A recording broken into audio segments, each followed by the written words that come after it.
Okay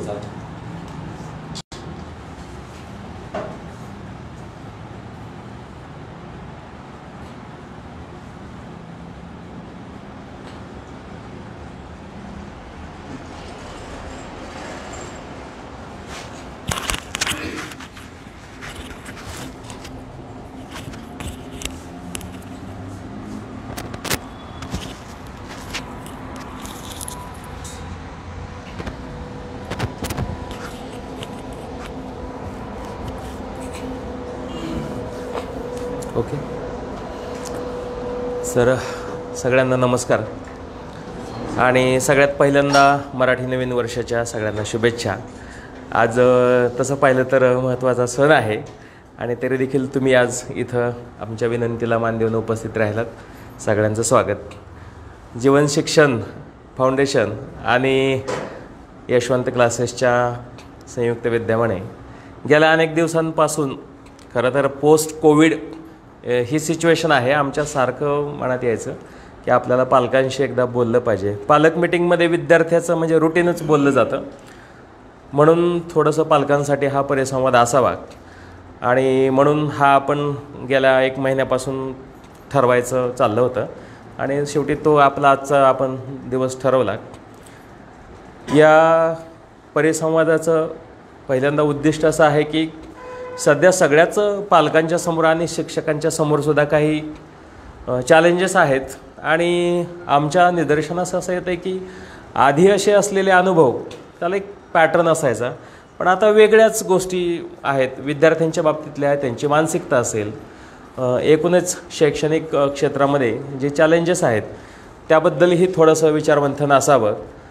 आणि हे सगळं होताना आपण नवीन पिढी घडवतो आहे, त्यांच्यासमोर येणारे चॅलेंजेस आहेत.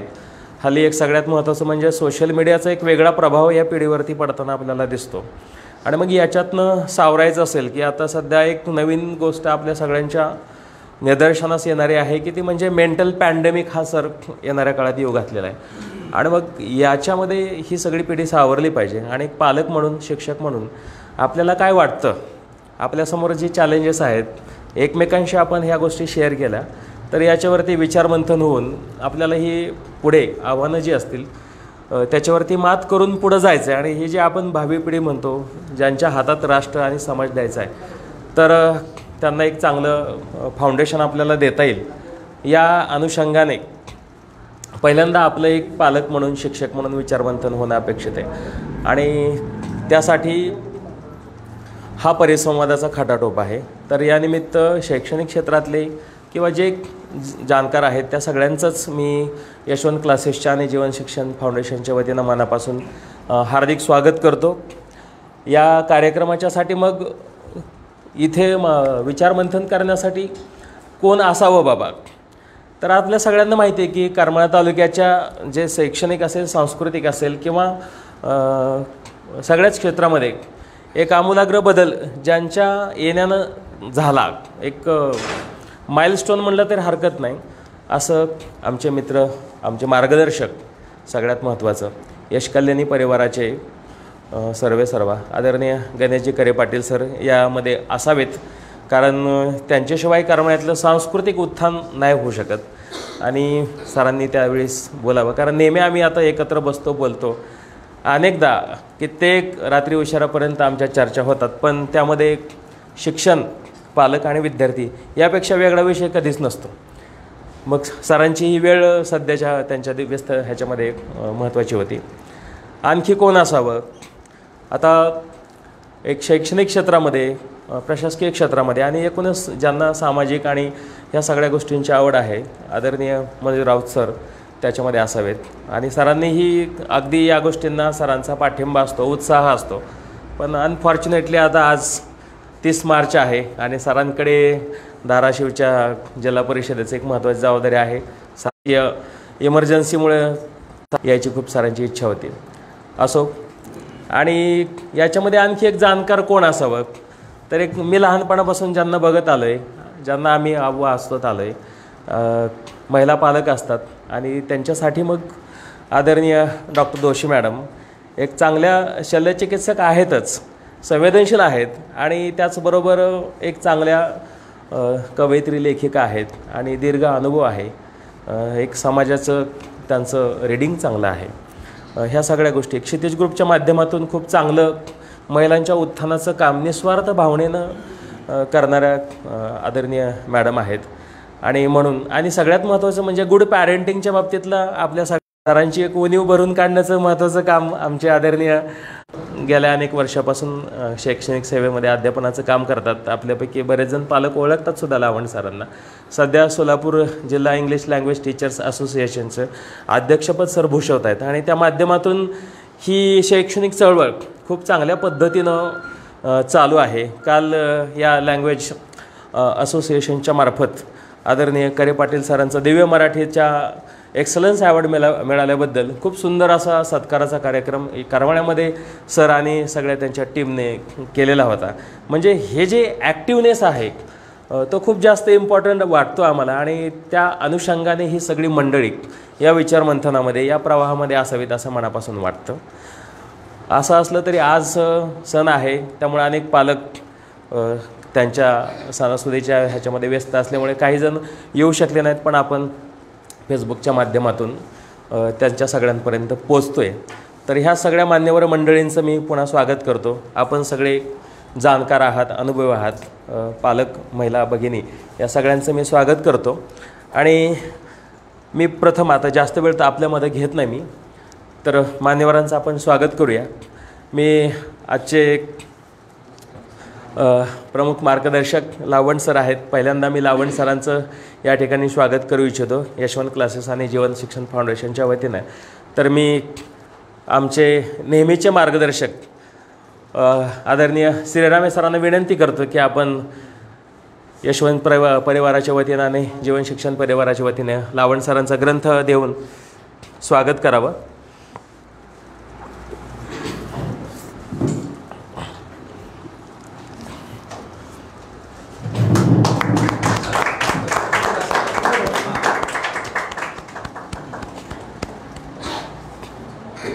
धन्यवाद सर.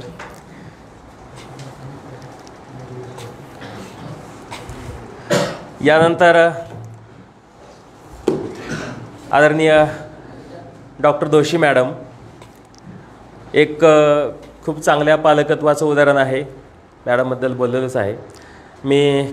जीवन शिक्षणच्या आहेत मॅडम आहेत हां. तर आमचे पालक प्रतिनिधी आदरणीय तकीक मॅडम यांना विनंती करतो की आपण दोशी मॅडम यांचं ग्रंथ देऊन स्वागत करावं.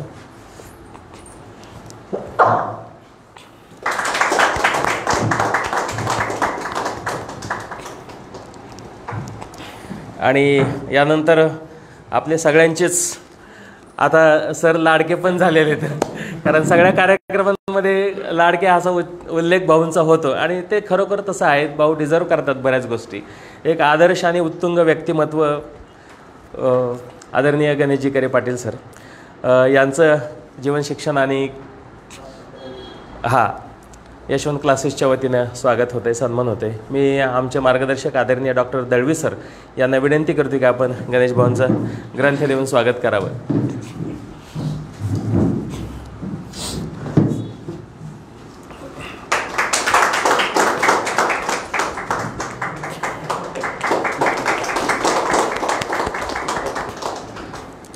धन्यवाद.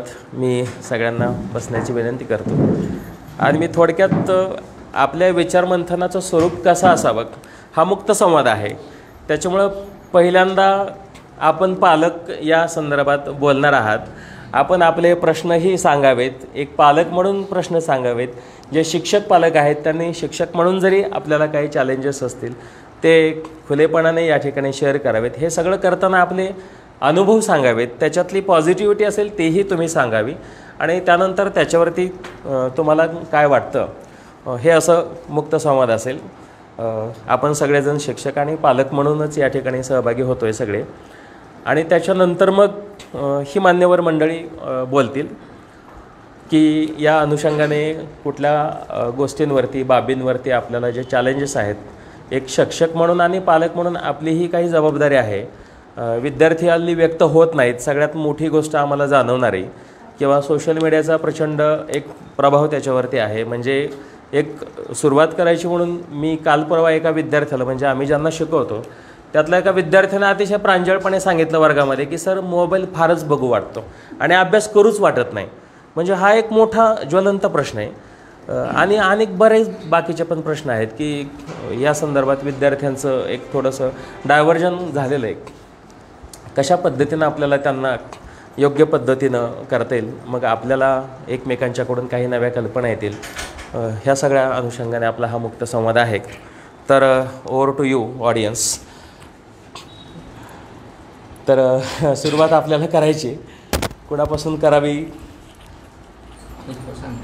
हां, परिसंवाद ही संकल्पना मला सुद्धा नवीनच आहे, तुम्हाला पण नवीनच असेल.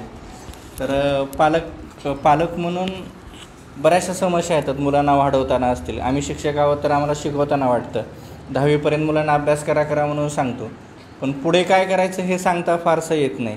किंवा एक वडील म्हणून किंवा आई म्हणून जेव्हा मुलांना आपल्याला पुढे पाठवायचं असतं, कुठे पाठवावं आपल्याला फारशा फॅकल्टीज माहीत नाहीत. इंजिनिअरिंग, मेडिकल वगैरे एवढे आहेत, पण त्याच्या पलीकडे आणखीन जाऊन काही अडचणी येतात. तर मला वाटतं आता आम्ही स्टेजवरती बसलो आहे, पण इथे बसलेले समोरचे सुद्धा जे व्यक्ती आहेत तुम्हालासुद्धा काही बऱ्याचशा आयडियाज असतील. तर परिसंवाद म्हणजे एक मुक्त संवाद होईल आपल्या सर्वांमध्ये, आणि त्याच्यातून एक फलित घेऊन आपण बाहेर पडणार आहोत की हां, या संवादातून एक चांगली आयडिया आली, चांगली कल्पना आली की माझ्या मुलांना मुलींना मी शिकवताना काय काय करायला हवेत. तर मला वाटतं परिसंवादाचं हे एक स्वरूप आहे, नवीन संकल्पना आहे. जेऊरसारख्या ठिकाणी क्लासेसमध्ये विष्णू सरांनी आणि जयेश सरांनी ही राबवलेली आहे. या नवीन संकल्पनेचं आपण स्वागत करूया. थोडे मोजके लोक आहेत, पण जाणकार सगळे तुम्ही आहात समोर बसलेले. मॅडमचं पण मला नेहमी त्यांचं ऐकायला आवडतं. सरांचं अष्टपैलू व्यक्तिमत्व आहे. आता त्यांच्या बोलण्यातून वेगवेगळ्या गोष्टी आपल्याला त्या समजतील. तर मला वाटतं हा समोरचं तुम्ही फक्त आमचं ऐकायला आलेला अशातला भाग नाही, तुमच्यासुद्धा काही आयडियाज आहेत त्या शेअर करा की त्याच्या दृष्टीनं हा एक परिसंवाद सफल होईल, यशस्वी होईल आणि आपण एक वेगवेगळ्या संकल्पना घेऊन बाहेर पडू. मला हे सुरुवातीला परिसंवादाबद्दल थोडंसं सांगावं असं वाटलं. आणि याच्यामध्ये काही ज्या शंका असतील, वेगवेगळ्या काय करावं असं वाटत असेल ते तुम्ही फक्त बोला. त्याच्यातून आपण मॅडमचा अभ्यास फार दांडगा आहे, मुलांच्या भावभावनांबद्दलसुद्धा ते छानपैकी बोलतील, करिअरबद्दलसुद्धा बोलतील. आता नवीन आलेल्या वेगवेगळ्या ट्रेंड्स आहेत, वेगवेगळ्या संधीज आहेत, त्याबद्दल बहु आपल्याला बोलतील. पण मला वाटतं समोर बसलेले मंडळीसुद्धा तेवढीच विद्वान आहेत, त्या एका एक क्षेत्रामध्ये त्यांना अधिकार आहे, त्याबद्दलसुद्धा तुम्ही बोलून आपण एक एवढे जमलेलो आहोत तर आयडियांचं शेअरिंग होऊ द्या आणि एक यशस्वी चर्चा होऊन आपण चांगल्या, म्हणजे आता मला असं वाटतं की बहु सांगतात. समजा आता माझी मुलगी 10वीला आहे, पास होईल समजा, तर तिला काय करायचं तर ठरलेलं आहे. आजी सांगते, आजोबा सांगतात, वडील सांगतात, काका सांगतात की नाही डॉक्टर हो, मग ती बी म्हणते हां डॉक्टर व्हायचं. पण एक तर सोपं आहे का हो, सांगतात त्याला बसणारे 25 लाख मुलं आहेत, त्याच्यातले यशस्वी किती होतात सगळे, म्हणजे MBBS, BA MS BH मग सगळे पकडले आपण तरी बी लाखभरच होतात. मग 24 लाख मुलांनी काय करायचं, काही सेकंड ऑप्शन असू नये का? मग भाऊनी सांगितलं हां डॉक्टर झालीस तर तू पांढरा कोट घालशील, पण जर वकील झालीस तर तू काळा कोट घाल, काही हरकत नाही. मग तिला ऑप्शन मिळाला, हां मला ते बोलायला पण आवडतं, मग मी तिकडे पण जाऊ शकते. ऑप्शनच नसेल तर कसं काय? मग भाऊ म्हटले की तुला बसायचा स्टॅमिना भरपूर आहे तर तू रिसर्चमध्ये जाऊ शकतेस. तिला वाटलं हां मला बायोलॉजी आवडते, मी रमू शकते. म्हणजे मला सांगा ना, जर ती डॉक्टर म्हणूनच बाहेर पडली समजा, तिनं तयारी केली असती आणि आता स्पर्धा तुम्हालाही माहिती किती आहे ती, आपण फार संघर्ष करतो आणि 2-3 मार्कावरून गेली. मग मुलगी आपला मुलगा कुचकामी आहे का? नाही, त्याला ऑप्शन्स आहेत ना भरपूर. साळुंखे सर इथे समोर आहेत, विराजने केलं ना ट्राय, पण त्याला नाही रमला तो तिथे, मग तू केलंच पाहिजे. किंवा मग भली मोठी अमाऊंट भरून आपण जायचं का? असेल तयारी तर काही हरकत नाही जायला, पण मग तो पण ऑप्शन नसतो आपण. तर मला वाटतं हे एक मला म्हणजे भवनबरोबर बसून काही गोष्टी ऐकायला मिळाल्या, थोडासा मला वडील म्हणून आत्मविश्वास आला. तर तो तुम्हाला यावा. मग सरांनी त्याला BScला पाठवलं, चांगल्या कॉलेजला बारामतीला ॲडमिशनला घेतलं. मायक्रोबायोलॉजीला तो आज फार रमला आहे. रमलंसुद्धा चांगलं नाही का? आपल्या मुलाच्या चेहऱ्यावरचं हसूसुद्धा आपल्याला आनंद देणारं नक्कीच नाही आहे का? मग तो पुढे काय करेल? किती पॅकेज मिळेल हा राहू द्या ना, थोडासा भाग पॅकेजचा भाग आपण थोडासा बाजूला ठेवूया ना, त्याचं मिळणारी संपत्ती आपण बाजूला ठेवूया ना, पण त्याच्यावर चेहऱ्यावरचा आनंद तो मिळवतो आहे, आज वेगवेगळ्या ॲक्टिव्हिटीमध्ये सहभागी होतो आहे, मग तो खऱ्या अर्थानं करिअर तो त्याचं जगतो आहे. मला वाटतं ह्या सगळ्या ऑप्शन्स आहे. मी तुम्हाला आत्ता बहुनमुळे 2-3 गोष्टी सांगू शकलो, बरोबर आहे.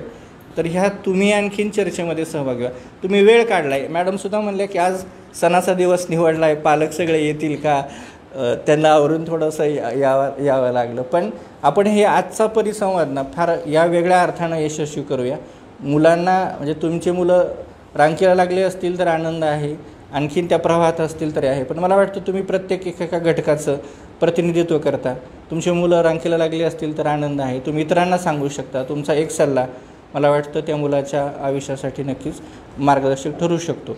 म्हणून आपण हा परिसंवाद एवढ्या मोजक्या लोकांमध्ये, जाणकारांमध्ये थोडासा यशस्वी करूया. म्हणून हे संवाद थोडासा दोन्ही बाजूनी व्हावा ही अपेक्षा आहे. कारण की मॅडमचं मेडिकल क्षेत्रामध्ये प्रभाव, त्यांचं प्रभुत्व आहे, मुलांच्या मानसिकतेबद्दल आहे, पण इतरमध्ये सुद्धा तुम्ही बोलू शकता. सरांबद्दल सरांचे आपल्या वेगळ्या गोष्टी ऐकायला मिळतील. तर मला हे थोडंसं आधी सांगावंसं वाटलं की परिसंवादाची संकल्पना आपल्यासाठी थोडीशी नवीन आहे, तिला आपण थोडंसं या आपल्या जीवरच्या ह्याच्यामध्ये थोडंसं रुजवूया. अनेक वेगवेगळे परिसंवाद कसे होतील, वक्ता आणून बोलणं वेगळं आणि परिसंवादाचं संकल्पना इथं वेगळी आहे. तर मला वाटतं यानंतर आपण परिसंवादाला सुरुवात करूया. Thank you sir. खूप छान पद्धतीनं तुम्ही हा मधला बॅरियर कमी केलेला आहे. आणि मी पुन्हा सांगू इच्छितो की हा अनौपचारिक कार्यक्रम आहे. जरी समोर मंडळी बसलेली औपचारिक वाटतही असेल, बट कम्प्लीट इन्फॉर्मल आहे. We are the family. आणि जसं सरांनी सांगितलं की आपले अनुभव आणि आपल्या आयडियाज त्या महत्त्वाच्या आहेत. कारण याच ठिकाणी आपले एक जाणकार पालक आहेत, आज ते नाहीत उपस्थित. पवार गणेशजी असं म्हणाले होते की मुलं हीच आपली खरी संपत्ती असते आणि आज इन्व्हेस्टमेंट करायची असेल तर आपण त्यांच्यामध्येच केली पाहिजे. त्याचाच एक भाग आहे की आपल्याला कळत नकळतपणे बऱ्याच गोष्टी जाणवतातही, आणि त्या अनुषंगाने मग आपल्याला जाणवणाऱ्या काही गोष्टी असतील त्या दोन्ही प्रकारच्या असतील. चर्चा ही दोन्ही पद्धतीची होईल की चॅलेंजेस पण असतील किंवा काही चांगलं आहे तुमच्याकडे, आपला पाल्य त्याच्यामध्ये काही चांगल्या गोष्टी असतील किंवा आपले सहकारी कोणी स्नेही असतील त्याच्यामध्ये ह्या गोष्टी असतील, आपण त्या इथं शेअर कराव्यात. त्या अनुषंगाने आपली ही मुक्त चर्चा आपण सुरू करतो आहे. तर ओव्हर टू यू. मला वाटतं आपण सुरू करूया. बसून बोललं तर चालेल? हां, चालेल चालेल. सर्वात प्रथम ही चांगली मेजवानी आजच्या दिवशी तुम्ही उपलब्ध करून देताय, त्याबद्दल यशवंत परिवाराचे खूप आभार. तुम्ही मुद्दा मांडला की अनौपचारिक वातावरणात चर्चा घडूयात. मग या चर्चेला सुरुवात मी करतो. मला प्रश्नाच्या माध्यमातून या चर्चेला सुरुवात करायची की आज स्पर्धा अपरिहार्य आहे आणि स्पर्धा म्हटलं की संघर्ष आला. मग या स्पर्धेला कसं सामोरं जायचं आणि संघर्ष कसा गरजेचा आहे हे पालक म्हणून मी माझ्या मुलाच्या किंवा मुलांच्या विद्यार्थ्यांच्या गळी कसं उतरू किंवा त्याला हे कसं तयार करू, त्याची मानसिकता कशी तयार करू. कारण संघर्ष करताना बरीच मुलं कोलमडतात. प्रत्येकाला स्पर्धा झेपतेच असं नाही, पण स्पर्धा अपरिहार्य आहे हे त्याला पटवून देणं शिक्षक आणि पालक म्हणून मी काय करू शकतो, असा माझा प्रश्न आहे.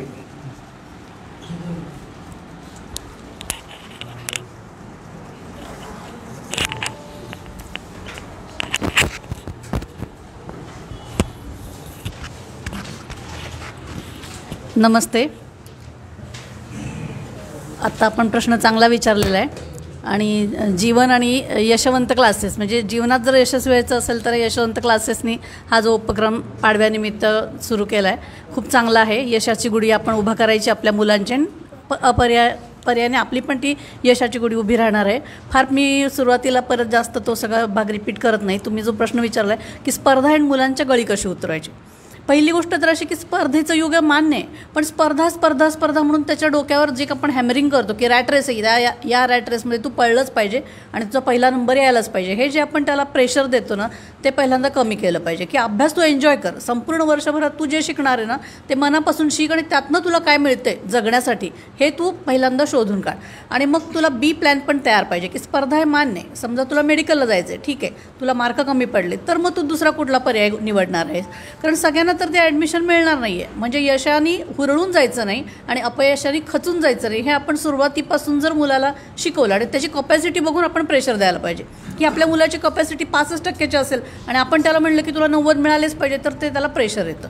जरी त्याला समजा तो 65% मुलगा असेल तर इतर काही गुण असतात त्याच्यामध्ये, एखाद्याची चित्रकला चांगली असते, एखाद्याला अभिनय जमतो किंवा आणि कुठली तरी कला त्याच्यात असते, ती कला आपण हुडकायची, सगळ्या स्पर्धांमध्ये त्याला भाग घ्यायला आणि आपल्याला कुठंतरी क्लिक होतं की हे त्याला आवडतंय.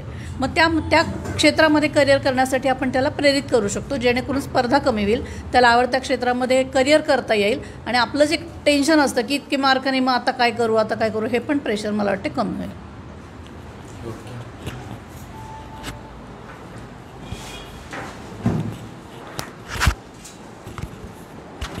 आणखी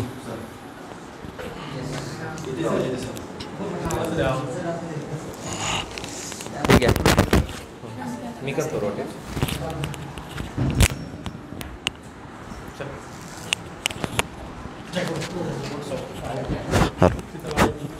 हॅलो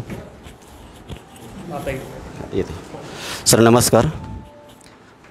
माझा प्रश्न आहे माझ्या डोक्यात की 2019 पूर्वी शिक्षण पद्धती अशी होती, फेस टू फेस विद्यार्थी चालायचे. कोरोना आला, निमित्त झालं, ऑनलाईन प्रोसेस सुरू झाली, मोबाईलचा वापर जास्त सुरू झाला. कोरोना निघून गेला पण मोबाईल का निघून गेला नाही, आणखी उलट त्याचा वापर जास्त होत झाला. सरास तुम्ही बघा सर, 10 ते 15 वयाच्या विद्यार्थ्यांना चष्मा जास्त आहे आज. त्याचं कारण मग शिक्षक आळशी झाले, ते प्रत्येक कुठलं तरी पूर्ण घ्यायचं किंवा कुठलं तरी ऑनलाईन स्टडी पोरांना पाठवायचा. जितकं पुस्तक हातात नाही इतका मोबाईल मुलांच्या हातात सध्या दिसतो आहे. हे कुठंतरी थांबणं गरजेचं आहे. मग शिक्षक आळशी झाले का जीवन पद्धतीने आपलं फास्ट चालायचं आहे म्हणून ही आपण योजना तशीच अंमलबजावणी पुढे करतो आहे. हे भविष्यात धोकादायक आहे मॅडम. आज वर्ष 15पर्यंत मुलांचे चष्मे प्रमाण भयंकर वाढलेलं आहे. हे कुठेतरी थांबलं पाहिजे. कशासाठी ऑनलाईन पाहिजे? पुस्तकाच्या बाहेर त्याला ऑनलाईन काय येत नाही. पद्धत वेगळी असेल पण तुम्ही डायरेक्ट पोहोचण्यासाठी हे मोबाईलचा वापर करता, पण मुलं मोबाईलचा वापर जास्त होतो आहे ना. ह्याच्यासाठी कुठंतरी मग हे थांबलं पाहिजे. मोबाईल हे संपला, आता कोरोना गेला, मोबाईल गेला, पाहिलं जाणं गरजेचं होतं. ही पद्धत नव्हतीच ना, 18पर्यंत नव्हती, 17पर्यंत नव्हती कधी मोबाईलवर अभ्यास येणं, कोणच वापरत नव्हतं. ही कुठंतरी पद्धत थांबली पाहिजे. ही कुठंतरी म्हणजे बंद झालं पाहिजे. ऑनलाईन द्यायचं, क्लासेस असू द्या, टीचर असू द्या, पुस्तकाच्या बाहेर शिक्षकांनी मॅन्युअल प्रश्न द्यायचे आणि मॅन्युअल चापसायचं. ह्यासाठी कुठं आळा घालणं सगळ्यांनी आपल्याला महत्त्वाचं आहे.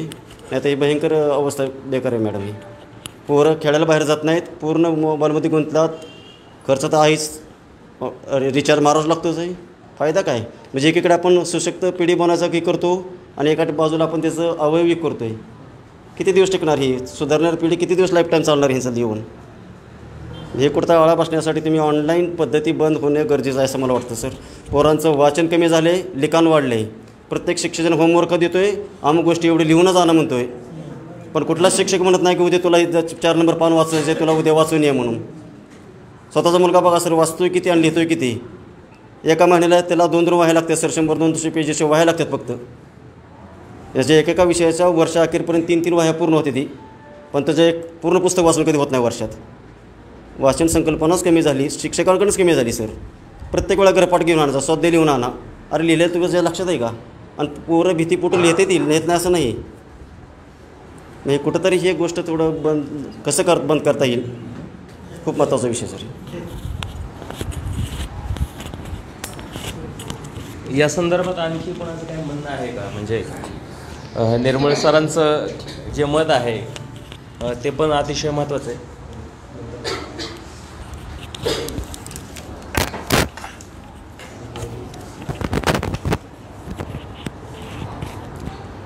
आजच्या या परिसंवादामध्ये उपस्थित असलेले मान्यवर आणि सुजाण पालक, शिक्षक वर्ग सर्वांना नमस्कार आणि गुढीपाडवा आणि नववर्षाच्या शुभेच्छा. हा जो परिसंवाद घेतलेला आहे, खरं तर यशवंत क्लासेसचं त्यांना मनपूर्वक धन्यवाद देतो.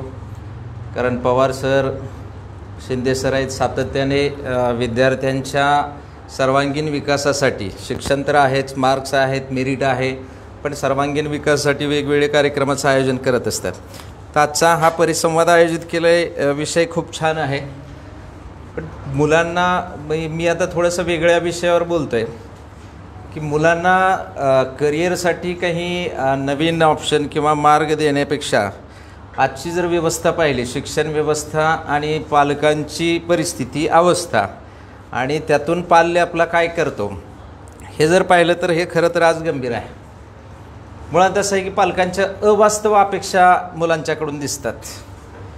तिथे मला असं वाटतं की आज पालक इथं कमी आहेत की पालकांनी आपल्या पाल्यामधलं त्याचं कौशल्य काय आहे, त्याची आवड काय ही शोधली पाहिजे. मग त्याला एक प्रकारचा आधार दिला पाहिजे. त्याच्याकडं असणारं जे काही बुद्धिमत्ता आहे याच्यावर एक विश्वास ठेवला पाहिजे आणि त्या दिशेने वाटचाल करायला लावली पाहिजे. पण तसं ते दिसत नाही. बऱ्याचशा वेळेला कंपॅरिझन होत असतं शेजाऱ्याचं किंवा कुणाच्या तरी, आणि मग ते अवास्तव गोष्टी त्याच्यावर लादल्या जातात. त्याची कॅपॅसिटी किती आहे हे न पाहता ते लादलं जातं. तर हे कुठंतरी अगोदर थांबलं पाहिजे. आमचे मित्र निर्मळ सरांनी आत्ता जे सांगितलं की टेक्नॉलॉजी म्हणजे मोबाईलचा वापर कमी झाला पाहिजे, बरोबर आहे. आता काय झालं आहे की मला वाटतं नवीन शैक्षणिक धोरण जे आलेलं आहे याच्यामध्ये पुन्हा त्यांनी 40% ऑनलाईन आणि 60% ऑफलाईन शिक्षण, मग याही धोरणाचा विचार करून त्याचाही वापर करणं गरजेचं आहे. फक्त इथं पालकांची जबाबदारी अशी वाढते की आपला पाल्य खरोखरच त्याचा कितपत चांगल्या कामासाठी वापर करते. आता खरं तर आता मी एक पालक आहे, पण घराघरात परिस्थिती अशी झालेली आहे, 4 माणसं 2 मुलं असतात, 2 पालक असतात. बऱ्याच घरामध्ये असं असतं की प्रत्येकजण आपापल्या मोबाईलमध्ये व्यस्त असतो आणि संवाद हा कुठेतरी हरवत चालला आहे. आणि हा संवाद नसल्यामुळे अनेक अडचणी निर्माण होतात. मोबाईल ऑनलाईन वापरायला दिलाच पाहिजे, पण तो गरजेपुरता दिला पाहिजे आणि याच्यावर पालकांचं लक्ष असणं गरजेचं आहे. तर ते तेवढं असत नाही, कारण पालकही त्यात वाहून गेलेले आहेत. हे मूळ आपण अगोदर समजून घेतलं पाहिजे. अडचण अशी, आता मी सिनियर कॉलेजला आम्ही शिकवतो, एकतर उपस्थितीचं प्रमाण दिवसेंदिवस खूप घटायला लागले. ते मुलांना अजिबात गांभीर्य नाही, शिक्षणाचा उत्साहच राहिलेला नाही. आणि मग एक स्टेज आता आमच्याकडे आलेल्या मुलांची अशी असते की ती मॅच्युअर स्टुडंट असतात सगळे. मग आता तिथं जर त्याला ती अक्षरं किंवा मराठी शुद्ध लेखन जर शिकवायचं म्हटलं तर इतकी गंभीर परिस्थिती आज.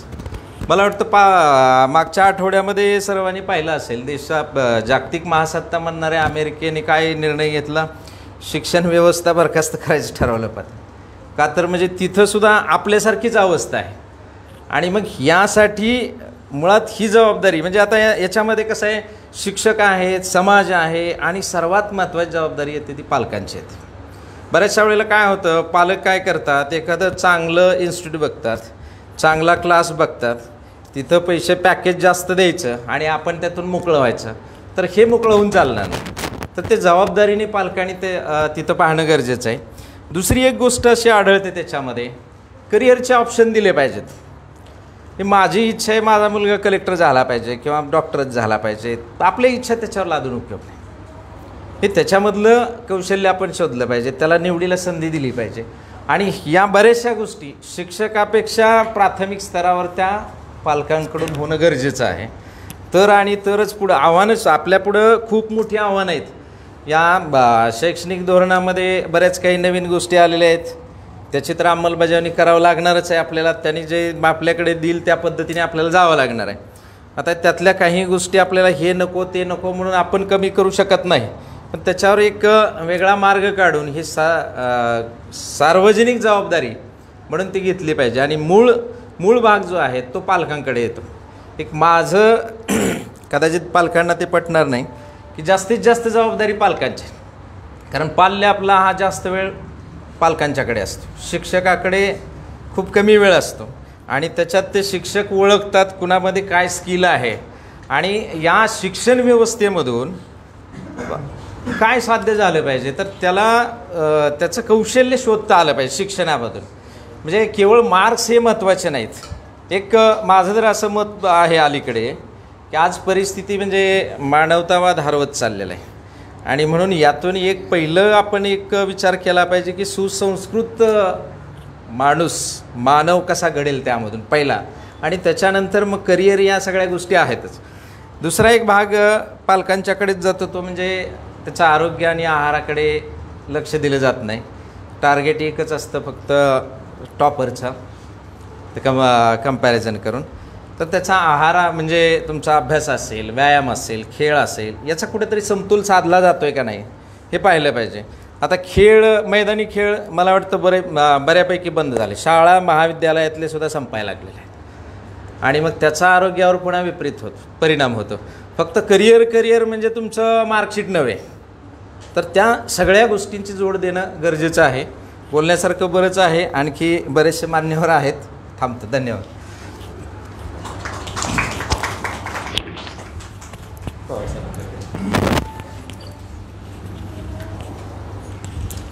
सर्वप्रथम व्यासपीठ व जमलेले पालकवर्ग यांचं मी नवीन वर्षानिमित्त हार्दिक शुभेच्छा देतो.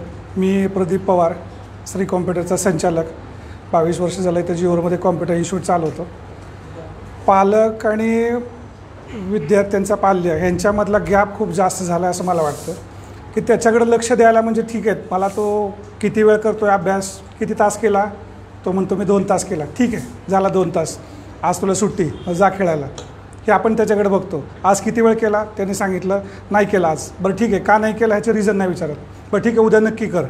हा जो गॅप आहे ना तो त्याच्यातलं कमी झाला पाहिजे, पालक आणि त्याचा पाल्य. तर काय होतं की पालक फक्त त्याला सांगतात एवढा अभ्यास झाला पाहिजे, एवढं झालं पाहिजे, एवढं कर, म्हणजे असं होईल. पण माझ्या मताने मला असं वाटतं की जे काही करिअर केलेले लोक आहेत, म्हणजे तुमचे कलेक्टर असतील, आपले पंचायत समितीतले आता ते आपले मनोज राऊत सर आहेत किंवा तहसीलदार मॅडम आहेत, की जे आपल्या भागातले जवळ आहेत आणि त्यांच्याशी एक 10-15 मिनटाचा वेळ काढून किंवा त्यांच्याशी संवाद साधून त्या पालकांना दाखवलं गेलं पाहिजे, पाल्यांना, की बाबा त्यांच्यातून तुझ्यात काय फरक आहे, की तुला ते बनायचं असेल तर काय करता येईल. वकील व्हायचं असेल तर वकिलाशी कॉन्टॅक्ट होणं गरजेचं आहे, की वकील काय करतात, डॉक्टर काय करतात, इंजिनियर काय करतात, किंवा तुमचे मिलिटरीमन काय करतात, हे त्याला करिअर हे लहानपणापासून, म्हणजे ज्याचं 6वी 7वी 8वी एज असेल त्यापासून जर त्याला दाखवलं तर त्याला कळतं की अरे ठीक आहे ह्या करिअरमध्ये असं आहे, त्याच्यामध्ये असं आहे, याच्यामध्ये असं आहे. पण फक्त काय होतं, आपण त्याला शाळेत पाठवतो, शाळेतलं शिक, 10वी नंतर तुला जायचं त्या ठिकाणी करायचं आहे, सायन्स करायचं आहे, तुला हेच करावं लागेल. पण त्या असा विचार करत नाही की तू आर्ट्स घे, त्याच्यामधून तू MPSC UPSC देऊ शकशील आणि त्याच्यामध्ये कुठलं तुला करिअर करता येईल. मग त्याला जर बसायची सवय जास्त असेल तर त्यांनी कुठला जॉब निवडला पाहिजे. त्याला जर बोलणं चांगलं असेल तर त्यांनी कुठला जॉब निवडला पाहिजे. मग त्याला बोलणं चांगलं आहे आणि त्याला बैठे जॉब द्यायचा असेल तर तो करणं शक्य नाही, तो मनापासून करणार नाही. माझा मोठा मुलगा आता 10वीला होता, आता 12वीत 2 वर्ष 12वी त्यांनी एक्झाम दिली आहे. तर त्याला मी विचारलं होतं तुला काय व्हायचं, तर त्यांनी मी बरेचसे शाळा वगैरे बघितलं, पण तो म्हणला, मी म्हटलं त्याला मला इंजिनिअरिंगला व्हायचं, त्याला कॉम्प्युटर इंजिनिअरच्या बाबतीत हो, कारण मी जे केलं आहे ते त्यांनी पुढं व्हावं असं मला वाटत होतं आणि त्याचं प्रोग्रामिंग चांगलं आहे, म्हणजे त्याचं स्किल चांगलं आहे त्या बाबतीतलं, म्हणून त्याला म्हटलं मी. पण तो नाही म्हणला, पप्पा मी तुमच्यासाठी तुमच्यासाठी मी इंजिनियर होईल. मग त्या शब्दावर मी स्टॉप केलं इंजिनिअरिंगचं बाकीचं बघणं. ठीक आहे तुला कुठलं चॉईस करायचं सांग म्हटलं. पण तो म्हणला मला नीटची परीक्षा द्यायची आहे, मला एक चान्स देऊन बघा. मी म्हटलं बरं ठीक आहे, त्याच्या पुढं काय, दुसरा पर्याय काय, मी तिकडं टाकलं, तुला जे काही खर्च आहे तो केला, प्रत्येक पालक हा पाल्यासाठी खर्च करतो, पुढं काय. मग त्याची पुढची स्टेप त्यांनी तयार ठेवली होती. पण ज्यावेळेस 10वीची वेकेशनमध्ये दिवाळीची सुट्टी होती त्या पिरियडमध्ये त्याने मला म्हटलं की तुमच्या ओळखीचे वकील कोण असतील तर किंवा ते असतील तर मला सांगा. मी म्हटलं आहे माझा मित्र, त्याची कॉन्टॅक्ट करून देतो. परत दुसरा कोण जज कोण असतील तर ते सांगा म्हटलं, वकील जज ह्या लाईनमधले असतील तर. म्हणजे ठीक आहे त्यांच्याशी कॉन्टॅक्ट करून देतो. त्यांनी मला सांगितलं नाही कशासाठी. मी म्हटलं बरं ठीक आहे. मग आम्ही म्हणजे मिसेस गावाला गेलो तर त्यावेळेस आम्ही बाहेर जेवायला गेलो, त्यावेळेस त्याशी बोललो. तर ठीक आहे मला फोन लावा, आत्ता आपण बोलून मग जेवण करू. मग मित्राला फोन लावला, तर मला वकील झायला व्हायचं असेल किंवा तुमचा जज व्हायचा असेल तर काय करावं लागेल मला. मग त्यांनी त्याला मार्गदर्शन दिलं, असं असं व्हावं लागेल. मग माझे मित्र आहेत कोटवाडीमधले, लवळचे आहेत ते, त्यांच्या मिसेस जज झाल्या. मग त्यांनी विचारलं तुमचं शिक्षण काय काय वगैरे, तर त्यांच्याशी डायरेक्ट नाही कॉन्टॅक्ट झाला, पण त्यांच्या मिस्टरांशी म्हणजे माझ्या मित्राशी कॉन्टॅक्ट झाला. मी सांगितलं त्याला असं असं करावं लागेल, त्याला असं असं म्हणायचं बोलायचं आहे. तर ठीक आहेत मला त्यांनी सांगितलं. मग तो म्हणला जिथं मला जायचं आहे तर अशा ठिकाणी निवडायचं की म्हटलं जिथं मला क्यू नाही पाहिजे म्हटलं. हे त्याचं वाक्य होतं, तिथं क्यू नको आहे म्हटलं मला. म्हणजे उदाहरण, मला रेशन दुकानला क्यू असते, फॉर्म भरायला क्यू असते, तिथं क्यू नको आहे. मग म्हटलं तुला कुठलं क्षेत्र निवडणार, मग डॉक्टरला पण क्यू असते म्हटलं, तू हा निवडायचं म्हणतो. नाही म्हटलं हा पर्याय माझा नाही झाला तर म्हटलं मी जजच्या बाजूला जाण्याचा प्रयत्न करेन. तर त्याच्यासाठी काय करावं लागेल. मीच त्याला प्रश्न विचारले, मी काहीच नाही सांगितलं. मग त्यांनी सगळं तयारी ठेवली होती, पण ते फोकस त्याचा शेवटपर्यंत राहणं गरजेचं आहे. त्यासाठी पालकांची जबाबदारी आहे. त्यांनी सांगितलं मला हे व्हायचं आहे, पण लगेच 1 वर्ष झालं 11वीत गेला, अभ्यास कमी वाटला, जास्त वाटला की नाही मला हे जमत नाही, ते जमतं. हे पालक आणि पाल्य असा विचार करतो की मला हे जमणार नाही, मला करता येते की नाही. परत त्यासाठी बी प्लॅन त्याला अगोदरच तयार करून आपण पण आणि त्यांनी पण ठेवणं गरजेचं आहे, हे मला वाटतं. मग त्यांनी सगळं तयारी ठेवली, आता एक्झाम दिली, 12वीची झाली, आता नीटची तयारी करतो आहे. मग हे त्याचा होणारा जो त्रास झाला की तो माझ्या छोट्या मुलाला होऊ नये म्हणून मी जिथं जमेल, शब्द काय वापरतो मी, जिथं जमेल त्या ठिकाणी मी जे मान्यवर भेटतील त्या मान्यवरांची जाऊन गाठभेट घ्यायला होतो. सर ह्याला थोडंसं मार्गदर्शन करा, आता तो इतक्या 6वीला येतो आता, मग तुम्ही त्याची गाठ घेतलं तो बोलतो. म्हणजे जेव्हा मी आता राऊत सरांना पण माझ्याकडे बोलून घेतलं होतं, माझ्याकडे आले, बसले, त्याला मी सांगितलं हे येत आहेत, ह्यांच्या पाठीमागं 4 गाड्या असतात, 2 गाड्या पुढं, 2 गाड्या पाठीमागं मध्ये असतात, मग हे काय करतात. आता तो लहान असल्यामुळे त्याला जास्त माहीत नाही काय करतात. मग त्यांनी म्हणले असे अधिकारी आहेत. म्हटलं बघ तुला काय व्हायचं ते. परत तहसीलदार मॅडमकडे घेऊन गेलो, त्याची ओळख करून दिली. त्यावेळेस म्हटलं हे असं करतात, त्यांची ओळख करून दिली, त्याच्याशी पण त्यांचं गाईडलाईन करून दिलं. हे आता डॉक्टर लोक कुठले असतील तर त्यामुळे ज्यावेळेस आपल्या डॉक्टरांकडे आपण जातो, फॅमिली डॉक्टर, त्यांच्याशी बोल, ते काय करतात, कसं करतात. म्हणजे त्याला मी पैसा हा माध्यम दाखवलं नाही, तुला करिअर करायचं आणि पैसेच कमवायचे हे माध्यम दाखवलं नाही. त्याला फक्त दाखवलं की जे समाजामधले प्रतिष्ठित व्यक्ती आहे आणि समाजामध्ये बदल घडू शकतात किंवा बाकीच्या गोष्टीमध्ये समाजात स्थान आहे, त्या गोष्टींची त्याला मी फक्त आता 6वीपासून त्याला थोडीशी ओळख करून देतो आहे. अभ्यासावर मी प्रेशर देत नाही आहे. सरांना माहिती आहे मी क्लासला बुडवला आणि सरांनी जरी कॉल केला तरी मी सांगतो की ठीक आहे सर, नाही आला तो, मीच त्याला नको म्हणलं होतं. म्हणजे ते वेळेस त्याचं नाही आहे की 6वीपासून त्याने खूप फोकस केला पाहिजे आणि खूप प्रेशरने अभ्यास केला पाहिजे. ठीक आहे, मी त्याला सांगितलं 6वीत गेला आहेस, 5वीत मला तुझा 10वा नंबर पाहिजे, त्याच्यापेक्षा जास्त नको आहे. मग पुढच्या वर्षी थोडंसं एक स्टेप मला थोडंसं वरती सरक म्हणलं, जे केलं आहे ते थोडं पुढं सरकलं पाहिजे. मग 10वीमध्ये त्याला मी सांगितलं नाही पहिला पाहिजे, त्याला मी म्हणलं 10वीमध्ये तुझा पहिला 5मध्ये पाहिजे. पण ते इथून तिथपर्यंत जास्त तू जे काही केलं, जे काही शिकला ते तुला वाटलं पाहिजे की ह्याचा उपयोग आता मी इथं करू शकतो, ते शिक्षण घेत राहा म्हणलं. खेळायसाठी त्याला संडे दिलेला असतो, असं काही नाही की संडे तुला खेळायचं आहे का, किती वेळ, तर 1 तासात येतो, 2 तास घे, आल्यावर काय करशील, ठीक आहे मी करतो. म्हणजे आल्यावर मला त्याला सांगावं लागत नाही, तो अभ्यासाला बस. मग तो त्याच्या मनानेच बसतो, जे काय करायचं तुला काय करायचं आहे, मी आज वाचन करतो, ठीक आहे. लिखाण, उद्या सरांनी सांगितलं लिखाण केलं का, नाही, मग मी छडी खातो, ठीक आहे छडी खा. म्हणजे प्रेशरच देत नाही. मग तुला जे व्हायचं ते आत्ता त्याला जे 6वी 7वी एजपर्यंत आहे, 8वी नंतर त्याला थोडंसं प्रेशराईज करून त्याला हे करणार आहे. मला हे वाटतं की पालकांमधला आणि विद्यार्थ्यांमधला आपल्या पाल्यांमधला गॅप कमी होणं आणि त्याचा फ्रेंड होणं जास्त गरजेचं आहे, तर तो फोकस करेल. पण त्याला आत्तापासून म्हटलं तुला डॉक्टर व्हायचं आहे, हे तुला वैद्यकीय व्हायचं आहे, इंजिनियर व्हायचं आहे, तर तो त्याच्या साईडने फोकस करत राहील. पण त्याला जमतं आहे का हे त्याला आत्ता लक्षात येत नसतं. तो अभ्यास करत राहील, पण त्याला ते किती जमेल, किती करावं लागेल ह्याला खूप अभ्यास करावा लागतो. कारण मुलांची सहनशीलता आता कमी झाली आहे आणि त्याच्या आणखी परत पालकांची पण कमी झाली की तो करतच नाही आहे. मग थोडंसं रागवणे, थोडं मारणे, ह्या गोष्टी चालू झाल्यात. त्याच्यामुळं मोबाईल, मग तो मुलगाच म्हणतो की तुम्ही जास्त मोबाईल वापरता. मग मी मला आता सेटल झालो आहे, तुला सेटल करायचं आहे, मी मोबाईल वापरला नाही वापरला तर त्याच्यासाठी माझं पूर्ण पुढचं करिअर घडलेलं आहे, तुझं घडायचं आहे. तर मला जेवढे भेटतात त्याच्यापेक्षा तुला अपेक्षित जास्त आहे. जसं मी आता एसीत नाही आहे, तुला एसी वाटतं ना तुझ्या घरात असावा, मग ठीक आहे, मग तुला काय करावं लागेल, मी आता 40,000 रुपये खर्च करू शकतो महिन्याला, तर तू किती खर्च करू शकशील, म्हणजे 40मध्ये काय होतं म्हणतो. म्हणजे त्याला असं कळलं पाहिजे की बाबा मला त्यासाठी शिक्षण घेणं गरजेचं आहे आणि मग ते करेल. बिझनेस पण तेवढाच महत्त्वाचा आहे, म्हटलं बिझनेस पण बघू शकतो. मग त्याला बिझनेस पण दाखवलं पाहिजे की कुठले कुठले बिझनेस आहेत, कुठले कुठले करू शकतो, त्याच्यामध्ये मार्केटिंगमध्ये काय आहेत. तर त्या ठिकाणी त्यांना लहानपणापासून जर गोष्टी सांगितल्या, दाखवल्या आणि त्या व्यक्तींपर्यंत गेलं तर तेच प्रेरित होतात. जसं मी तहसीलदार मॅडमकडे घेऊन गेलो तो प्रेरित झाला होता. ठीक आहे, त्यांच्याकडे एवढे लोक येतात, त्यांच्यासमोर बसायला 10 खुर्च्या आहेत, ते वरती बसतात, ते सगळ्यांना अधिकाऱ्यांनी सांगतात ते असं कर तसं कर. म्हणजे रोज असं करतात का, म्हणजे रोज असं करतात. त्यांना पाहिजे म्हटलं की घरी जायचं की ते घरी जाऊ शकतात, का तर त्यांच्यावर मेंटली प्रेशर असतं, त्यामुळे त्यांना ते मेंटेन करायचं असतं, मग सुट्टी घेऊ शकतात. मग हे ज्या काय गोष्टी होतात त्यांची उत्तरं देत राहिलो मी आणि त्या उत्तरानुसार त्या सगळ्यांना समजलं की आपण काय करायला पाहिजे.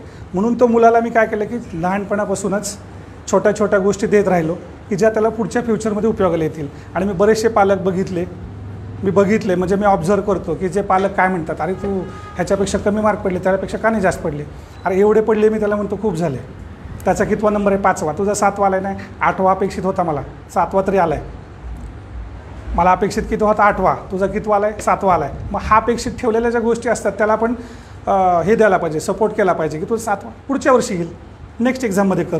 मग त्याच्या ज्या गोष्टी आहेत त्याच्या आपण सातत्याने फॉलोअप ठेवणं गरजेचं आहे. आणि पालक मॅक्झिमम शाळा चालू झाली की 15 दिवस, महिनाभर फॉलोअप ठेवतो, एक्झाम आले की फॉलोअप घेतो.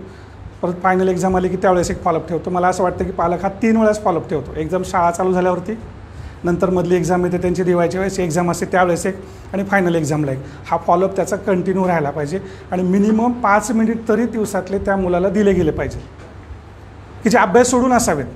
अभ्यासाच्याच नाहीच, की आपण त्याचा संवाद आपल्याशी झाला पाहिजे. आज काय केलं दिवसभर, हे केलं, आज आहे का नाही केलं, नाही ठीक आहे त्याला कुठेतरी बाहेर घेऊन गेलात, पण पालकांना बऱ्याचशा वेळ नाही आहे आणि तो देणं गरजेचं आहे. कारण तुम्ही वेळ कोणासाठी कमवताय, तर पैसे कमवताय कुणासाठी, त्याच्यासाठीच की आता फ्युचरमध्ये काय लागेल त्याला, हे लागतील ते लागतील. आणि परत काय होतं, पैसे भरपूर असतात पण त्याचं शिक्षण तेवढं करत नाही, किंवा तो वेगळ्या क्षेत्रात जायचं म्हणतो आणि आपण वेगळ्या क्षेत्रात टाकतो. तर मला असं वाटतं की पालकांनी पाल्याकडं अशा प्रकारे बघितलं पाहिजे की त्याच्यावर प्रेशर न देता संवाद साधून सगळे क्षेत्र दाखवले पाहिजेत. आणखी एक माहिती सांगतो, 5वीत असताना त्याला मला बारामतीला घेऊन गेलतो मी, तर तिथं त्यांनी विमान बघितलं तिथलं ट्रेनिंग सेंटरचं. तर त्या दिवशी त्यांनी हट्ट धरला, त्याच दिवशी मला ते बघायचं आहे म्हणला आणि पायलट व्हायचं आहे. मग आमची कामं सोडली. तुम्हाला खोटं वाटेल, आपले इथले चौधरी सर कुठले आहेत, चौधरी हां मांजरगावचे एक जण आहेत, त्या उमरडच्या इथले एक जण आहेत, ते माझे विद्यार्थीच आहेत. ते बारामतीच्या शाळेवरती रेक्टर म्हणून काम करतात. त्यांच्याशी कॉन्टॅक्ट केला, त्यांना विचारलं की असं असं माझ्या मुलाला म्हणतो आहे, तो बघायचं आहे. ठीक आहे म्हणजे माझ्या ओळखीचे आहेत तिथं, माझे स्टुडंटच आहेत, त्यांना मी सांगतो. कॉन्टॅक्ट केला, 2 तास आम्हाला वेटिंग करावं लागलं. तिथं गेल्यावर आम्ही ट्रेनिंगचं घेतलं. ज्यावेळेस ते पायलटने ड्रेस वगैरे घातला होता त्यावेळेस त्यांनी बघितलं आणि विमान बघितलं. मला बसायचं आहे, नाही तिथं फोटो वगैरे काढले. म्हणजे काय करावं लागतं, तर ते म्हणले 1 तासासाठी एवढं आहे, तुमचे 50-1 लाख रुपये तुमचा वर्षाचा खर्च येईल, 1-1.5 कोटीमध्ये तुमच्या 2 वर्षाचं ट्रेनिंग होतं. म्हटलं त्याच्यानंतर जॉब नाही लागत. म्हटलं त्याला स्वतःचा पायलट झाल्यानंतर त्याच्या एक्झाम द्याव्या लागतात, मग ते स्वतःचा पायलट झाल्यावरती प्रायव्हेट पायलट कोणी बोलवतील त्यावेळेस ते पेमेंट देतात. म्हणलं मग 1 कोटी खर्च का, म्हणलं एवढा खर्च शिक्षणाला का. त्याला सांगितलं विमान उडवायचं म्हणजे पेट्रोल 100 रुपये, तर विमानाचं पेट्रोल. मग तो म्हटला ठीक आहे. पण त्याच्या डोक्यातलं निघून गेलं की मला पायलट व्हायचं आहे. पण हे त्याला माहिती असणं गरजेचं आहे. ते एज्युकेशन क्षेत्रामध्ये आपल्याला काय काय होता येतं, आणि त्याच वेळेस जर मी म्हटलं असतं आपल्याकडे वेळ नाही आहे, आपण जाऊ शकत नाही, आपण नको बघू शकत आहे, प्रयत्न तर करायला पाहिजे होते.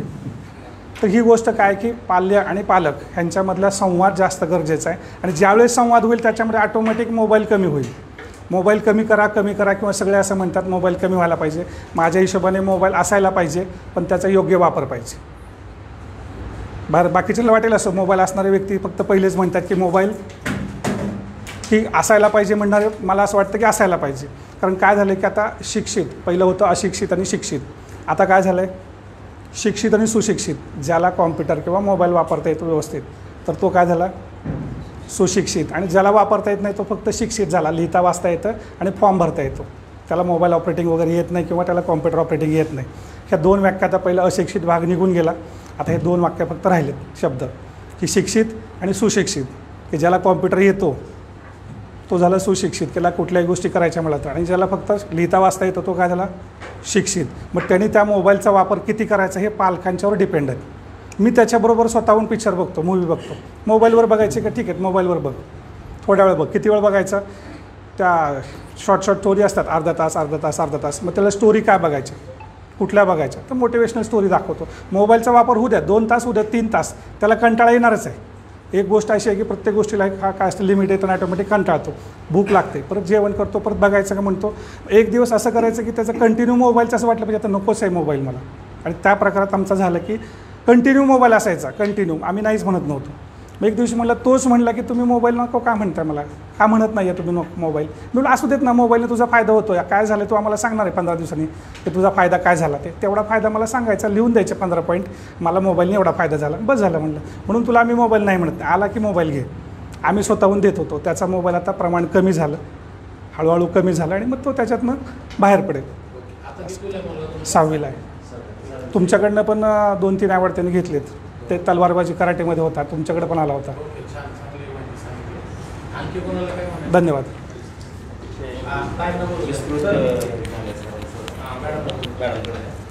आणि एक महत्त्वाची एक ॲड करतो बिफोर यू, की एक असं म्हटलं जातं आपल्या सगळ्यांचीच मुलं ही पौगंडावस्थेतच आहेत तसं पाहिलं तर, आणि त्याच वयात हे प्रॉब्लेम जास्त येतं. पुत्रे मित्रवदाचे आहेत असं एक संस्कृतमध्ये म्हटलं जातं. आणि दोन्ही म्हणजे सरांनी त्या गोष्टीवरती फोकस केलेला आहे. खरं तर आज तुम्ही बोलायचं ना आम्ही ऐकायचंय. पण हे वेगळं झाला कार्यक्रम असं मला वाटलं. पण ठीक आहे, पण माझा असा त्याच्या आधी मॅडम तुम्ही बोलायच्या आधी या कार्यक्रमाला पालक म्हणून दोन्ही आई वडील असणारे तकीक सर आणि तकीक मॅडम एकमेव मला वाटतं पालक आहेत, त्यांच्यासाठी एकदा जोरदार टाळ्या. माझा प्रश्न तुमच्यासाठी असा आहे की आता आपण पालक काय करतात, मुलं लहान असतानाच 4वी 5वीला स्कॉलरशिप नवोदयसाठी अकॅडमीला बाहेर ठेवतात किंवा CBSE पॅटर्न आहे, चांगल्या शाळा आहेत, बारामती असं निवासी ठिकाण चांगले आणि चांगली संस्था बघून ठेवतात. मग मुलांची बुद्धी वाढावी असा विचार केला तर आई वडिलांपासून लांब जातात, मग त्यांच्या भावनेचं काय? खूप छान प्रश्न. आणि आई वडिलांनी भावनेला महत्त्व द्यावं की या स्पर्धेसाठी याची बुद्धी वाढावी आणि याच्या करिअरसाठी लक्ष द्यावं. आणि जर पालकांनी विचार केला की नाही, शेवटी माणूस म्हणते की भावनेपेक्षा बुद्धी नेहमी श्रेष्ठ आणि भावनेने नेहमी बुद्धीचंच ऐकावं, असं जर वाटतंय तर वृद्धाश्रमांची संख्या वाढणार का आणखी? मग की त्यांच्या या वयात आपण विचार केला नाही त्यांच्या भावनेचा, मग मुलं मोठी झाल्यानंतर आपल्या भावनेचा काय विचार करतील? त्यांना लांब आपण आत्ता केलं, करिअरसाठी केलं, पण त्या भावना कमी होतात. आणि त्याच्यानंतर हा अनुभव आहे माझा, अनुभवातून सांगितलं की मुलगा नवोदयसाठी ठेवला सिलेक्शनसाठी सातारला, आणि जी गोष्ट आपल्याला पालकांना मिळत नाही ती मुलांना मिळावी म्हणून आपण प्रयत्न करतो. मग मुलांना काय नाही मिळालं तर त्याला आईवडिलांचं प्रेम नाही मिळालं, म्हणून त्यानं काय सांगितलं की तो नवोदय सिलेक्शन झाला, पण आई मी मोठा झाल्यावरती ना खूप मोठा बिझनेस करल, नोकरी करल, पैसे कमावल आणि मी पण अशी अकॅडमी काढल, गरिबांचीच मुलं घेईल मोफत, पण दर आठवड्याला आईवडिलांना बोलवून. शिक्षक ना महिन्याला बोलवतात, मी दर रविवारी बोलवणार. अगं त्यांना नाही समजत आमच्या भावना. तो नवोदय सिलेक्ट झालाय, ठीक आहे, शिक्षण पद्धती चांगली, शिक्षक शिकवतात, पण त्याच्यातला जो मोटिवेशनपणा होता की नाही मला हे जिंकायचंय, तो आत्ता निघून गेलाय, पूर्ण शांत आहे, ठप्प. मग सगळं जरी मिळालं तरी मुलं परत पाठीमागं रिटर्न्स घेर का टाकतात, अशी रिवर्स घेर का येतात. मुलगी बुद्धीला कमी आहे, पण तिच्या बारामतीत शाळेत 15 दिवसाला महिन्याला एक खूप टॉपचा वक्ता बोलवला जातो मोटिवेशन, आणि ती खूप जिद्दीनं करते. मग हे मोटिवेशन शिक्षकांकडूनच मुलांना व्हायला पाहिजे का? शिक्षक नुसतं शिकवतात, पण मुलांनी केलंच पाहिजे, आणि त्यांच्यात ते करण्याची उमेद कशी येईल ह्याच्यावरती. आणि पालकांनी खरं मुलांच्या बुद्धीचाच विचार करावा काय भावनेचा करावा, यावर तुमचा अनुभव काय?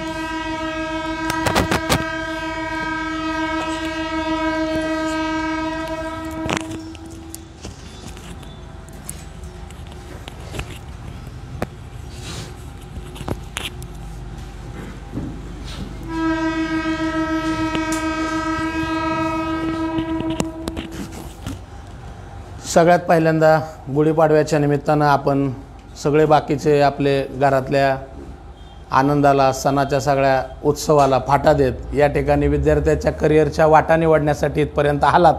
ती मला वाटतं सगळ्यात महत्त्वाची गोष्ट आहे की एक जागरूक पालक कसे असतात, किती असतात.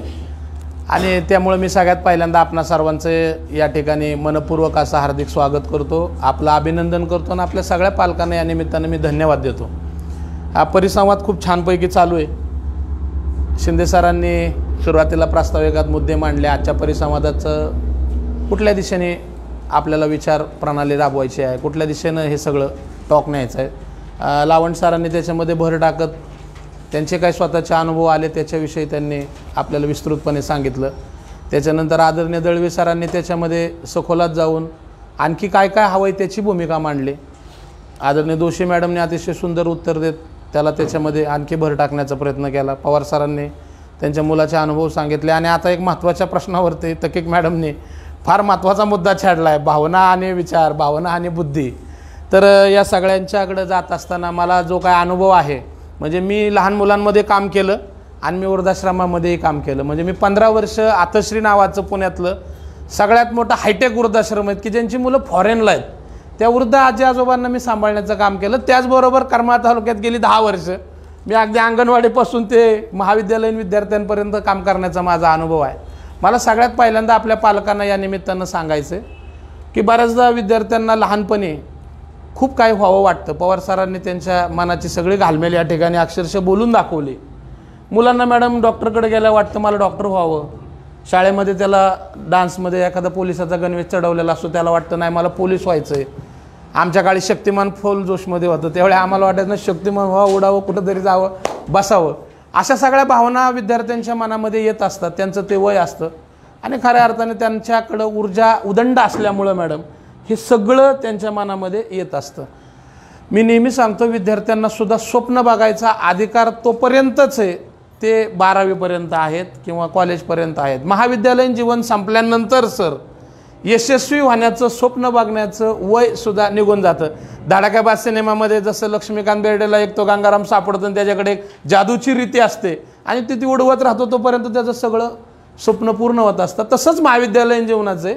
तुम्हाला महाविद्यालयीन जीवनापर्यंत म्हणजे मी म्हणेन की 90% जादूची रीती तुम्ही म्हणाल ते व्हाचाल हे म्हणायची ताकद 12वीपर्यंत असते आणि राहिलेल्या 5 वर्षात फक्त 10%च रेती शिल्लक असते. असा तो 100% सगळा प्रवास आहे. मला आपल्याला सगळ्यांनी एकच वाटतं सांगायचं पालकांना, ह्या सगळ्या यातनं जाताना आता आपली जी भूमिका आहे ती आपल्याला आता सगळ्या परिस्थितीचा विचार करून घ्यावी लागेल. त्या दृष्टीनं मला वाटतं पाऊल उचलणं गरजेचं आहे. पहिला मुद्दा, कोविडनंतर मोबाईल आमच्या जगण्याचा भाग झाला, शिकण्याचा भाग झाला, सगळ्या पूर्ण जसं अन्न वस्त्र निवारा झाला तसा मोबाईल आमचा पंचप्राण झाला. त्याला आता आपल्याला सोडून देता येणार नाही, कारण त्याच्यात इनोव्हेशन होते, त्याच्यात टेक्निक्स आल्यात. तो इतका जगण्याचा भाग झाला की त्याला आता आपल्याला बाजूला करता येत नाही, पण काही काळ थोडा वेळ बाजूला आपल्याला त्याला ठेवता येईल. म्हणजे आम्ही जसं म्हणतो उपवास करायचा आहे मॅडम आज आम्हाला, किंवा आम्हाला एखादं व्रत धरायचं आहे, तसं आपल्याला एक दिवस मोबाईल विना, एक दिवस व्रताविना असा आता उपवास आम्हाला धरावा लागेल. अशी परिस्थिती मोबाईलची थोडी झालेली आहे.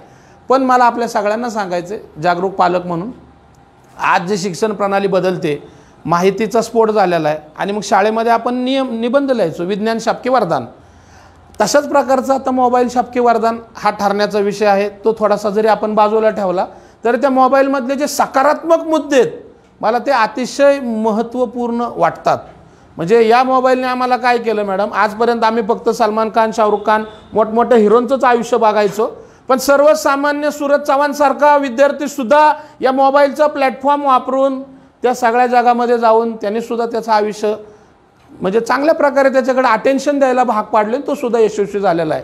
मला आपल्याला हेच सांगायचं आहे की आपल्या कलागुणांना वाव देण्यासाठी मोबाईल हे हक्काचं व्यासपीठ आहे, ते नाकारून चालणार नाही. कुणी जरी आम्हाला संधी दिली नाही तरी मोबाईलने आमच्या हातात संधी आली आहे आणि आम्ही जागेवरती बसून या जगाची सूत्र हातात घेऊ शकतो. इतकी ताकद तंत्रज्ञानानं आमच्या मुठीत दिलेली आहे. फक्त प्रश्न असा आहे की आम्हाला त्या ताकदीचं करायचं काय. म्हणजे बायबलमध्ये एक वचन आहे, माग म्हणजे मिळेल, शोध म्हणजे सापडेल आणि ठोठव म्हणजे उघडेल, अशी 3 वचनं आहेत. पण आजच्या समाजाची स्थिती अशी झाली, काय मागावं हे कळेना, काय शोधावं हे सुचेना आणि कुठं ठोठवावं दार म्हणजे आम्हाला यश मिळेल. ह्या तिन्ही बाबतीमध्ये आज खऱ्या अर्थानं आमचा एक विपर्यास होतोय किंवा आम्हाला त्या बाजूनं विचार करण्याची ताकद आमच्यातली संपत चालली आहे. मला आपल्या सगळ्यांना पालकांना सांगायचं आहे की हा जो जागरूकपणा आहे तो आता आमच्यामध्ये आपल्याला टिकवून ठेवावा लागेल आणि तीच खऱ्या अर्थाने आजची कसोटी आहे. दळवी सरांनी सांगितलं तसं की आज आपली मुलं मैदानात जाई नाहीत, खेळ खेळा नाहीत, पण ठीक आहे, आज आपल्याला जाणीवपूर्वक पालकांना सुद्धा आपल्याला आपल्या व्यस्त शेड्यूलमधनं थोड्या का होईना प्रमाणात सगळं बाजूला काढून मुलांसोबत खेळावं लागेल. पहिला मुद्दा असा झाला की पूर्वी मुलं खूप होती, पूर्वी माहितीच्या तंत्रज्ञानाची साधनं कमी होती, त्याच्यामुळं त्या जगाची ती परिस्थिती होती. आता काळानुरूप आपल्याला या सगळ्यांमध्ये यावं लागेल, हा सगळ्यात महत्त्वाचा मुद्दा आहे. जाणीवपूर्वक आपल्याला काही तास खेळासाठी ठेवावे लागतील, त्याचं आम्हाला पालन करावं लागेल आणि आम्हाला मोबाईलला कुठंही आता त्यातनं अंतर देऊन चालणार नाही. दुसरा एक महत्त्वाचा मुद्दा आहे, माहितीच्या विस्फोटामध्ये आपण सगळे पालक म्हणून मुलं घडवत असताना आपल्याला पाल्याची जी मागाची मनोवृत्ती ती चंचल असते, त्याला काहीही व्हावं वाटतं. पण मला आपल्या सगळ्यांना सांगायचं आहे, आपण शिक्षक म्हणून, पालक म्हणून आणि त्याचे कोणी मित्र असतील ते सुद्धा त्याच्यामध्ये एखाद्या क्षेत्रात आपल्याला जायचं असेल, समजा मला डॉक्टर व्हायचं असेल तर मला वाटतं 10वीच्या सुट्ट्यांमध्ये त्याला 1-2 महिने आपण दवाखान्याशी थोडंसं घेऊन जाणं येणं केलं पाहिजे किंवा त्याला एखाद्या कोर्सेसच्या निमित्तानं तिथं काहीतरी ट्रेनिंगसाठी आपण पाठवलं पाहिजे. कोणाला मशीन आवडतात तिथं आपण त्याला 2 महिने वगैरे ठेवलं पाहिजे आणि मग त्या मुलाला प्रश्न आपण विचारला पाहिजे की बाळा तुला हे आयुष्यभर काम करायला आवडेल का. जर त्यानं हो उत्तर दिलं हे काम मला आयुष्यभर करायला आवडेल तर मग खऱ्या अर्थाने आपण त्या विद्यार्थ्याच्या त्या करिअरसाठी आपण निवड करू शकतो. म्हणजे मलासुद्धा लहानपणी बोलायला आवडायचं, वक्तृत्व स्पर्धेत सहभागी व्हायला आवडायचं, सामाजिक काम करायला आवडायचं, इतरांना मदत करायला आवडायची, कमवा शिकायला आवडायचं आणि अभ्यासाव्यतिरिक्त हे गुण मला फार आवडायचे. आणि मग 2 गोष्टी आहेत, तुम्ही मुलाला थोडंसं सांगितलं पाहिजे की नोकरी आणि करिअरमध्ये फरक आहे.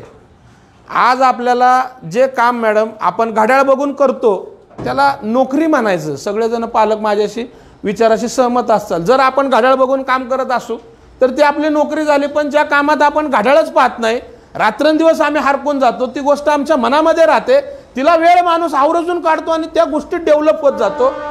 मला वाटतं पालकांनो ते त्याचं करिअर असतं.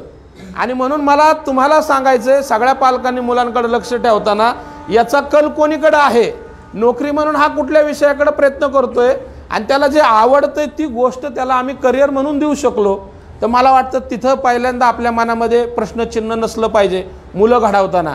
दुसरी गोष्ट आहे की इंग्लिशमध्ये एक फार सुंदर म्हण आहे की कॅटेगरी कशी असते, मुलांच्या यशाची भाषा कशी असते. इंग्लिशमध्ये म्हण आहे की some are born great. Madam 3 कॅटेगरीमध्ये माणसाचं वर्गीकरण केलं जातं. Some are born great, some achieve greatness and some are greatness thrusted upon them. जी जन्मताच मुलं ग्रेट आहेत ती कुठल्या ना कुठल्या क्षेत्रात ती चमकणारच आहेत. त्याच्याशी आणि क्लासेसशी पालकांशी त्यांचं काहीच नसतं. तुम्ही बघा काही मुलं अभ्यासच करत नाहीत पण ते यशाचे नवे नवे आयाम आखत राहतात. ते इंटेलेक्च्युअल त्यांचा जो कोशंट असतो, IQ ज्याला म्हणतो, तो नॅचरलीच हाय असतो आणि त्याला थोडंसं वातावरण मिळालं की तो मोठं स्टेज गाठतो. पण they are some born great. दुसरे असतात की अचीव ग्रेटनेस. म्हणजे हे जे क्लासला सगळी मुलं येतात त्याच्यापैकी मी क्लासचं यश कशाला मानतो तेही सांगतो. ज्याला 60% मार्क येतो तो 80% पोरगा गेला तर हे क्लासचं यश झालं सर. पण ऑलरेडी 90% पोरगा आहे आणि तो अगदी 95 पडले तर त्या 5% काही फरक नाही झाला.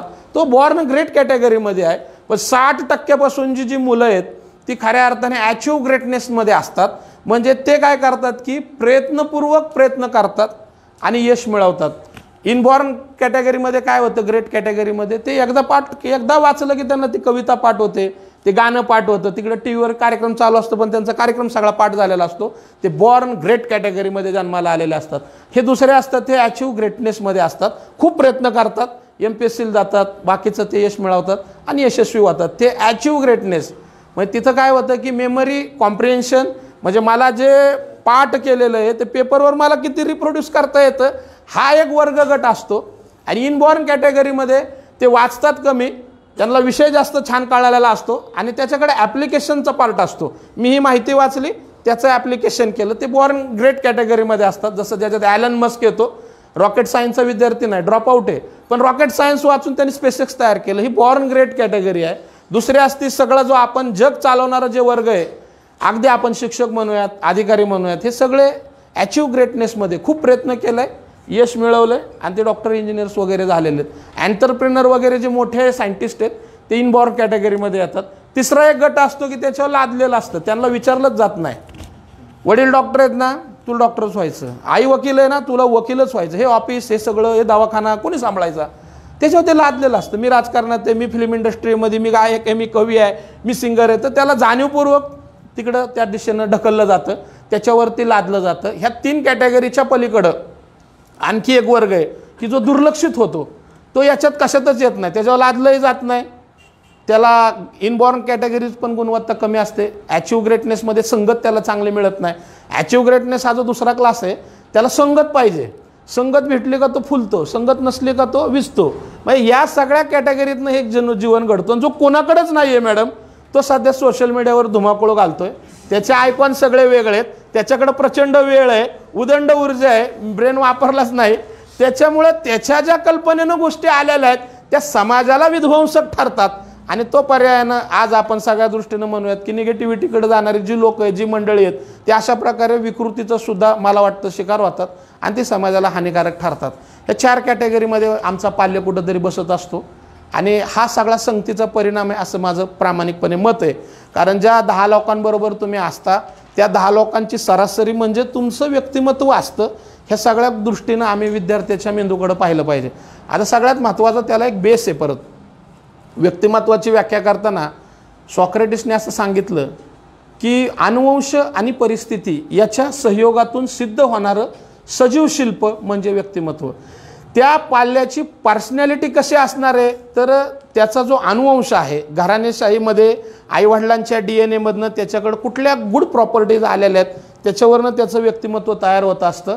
आणि दुसरी गोष्ट, तयार झालेल्या व्यक्तिमत्वाला त्या परिस्थितीने काय घडवलं याच्यानं त्याच्यातल्या यशाची भूक जागृत होत असते. म्हणजे आपल्याकडं बालाजी मंजुळेंचं आयडियल एक्झाम्पल आहे. आईबरोबर दगड फोडायला निघणारा एक पोरगा दगडाचा टपरा उडतो, डोळा गमावतो, आंधळा होतो. पण आईला वाटतं की हा साहेब झाला पाहिजे, तो छिन्नी हातोडा उचलतो, पोरगा काम करतो, कामवा शिकायचा विद्यार्थी होतो, मिळेल ते काम करतो आणि तो IAS होतो. म्हणजे इकॉनॉमिक्समध्ये अर्थशास्त्रात तो देशात पहिला येतो, महाराष्ट्रात 6वा येतो, देशात 27वा UPSCचा रँक काढतो आणि आंध्र प्रदेशचा केडर म्हणून तो खऱ्या अर्थाने आज काम करतो. हे काय झालं तर त्याच्यात परिस्थिती आली आणि त्याला गरज वाटली की मला आता घडायचं आहे. व्यक्तिमत्वाला तुम्ही सगळेजण आनुवंशिकतेच्या बाजूनं आम्ही असे आहोत, आमचं घराणं असं आहे म्हणून तुम्ही जी जोखडं पोराच्या खांद्यावरती टाकता त्यातनं पोराचं जे अपयश येतं, मला वाटतं त्याला तो लढाईमध्ये स्वीकारू शकत नाही. बऱ्याचदा ही मुलं हा आत्मविश्वास न पेलू शकल्यामुळं आत्महत्येसारखा सुद्धा रस्ता निवडतात. ही त्या दृष्टीनं मला महत्त्वपूर्ण बाब वाटते. आणि म्हणून मला पालकांना सांगायचं आहे, अनुवंश यशाची 50% भाषा बोलतं. तुमचे घराणेशाही, तुमचे पैसे, तुमची सगळ्या गोष्टी वगैरे हे 50% त्याच्यात यशाचा वाटा आहे. पण मुलाला 50% गोष्ट ही त्याचं आलेली परिस्थिती घडवत असते. ज्या मूर्तीवरती छिन्नी हातोडा जास्त चालतो, घाव जास्त बसतात, ती मूर्ती जास्त सुबक, जास्त देखणी घडते.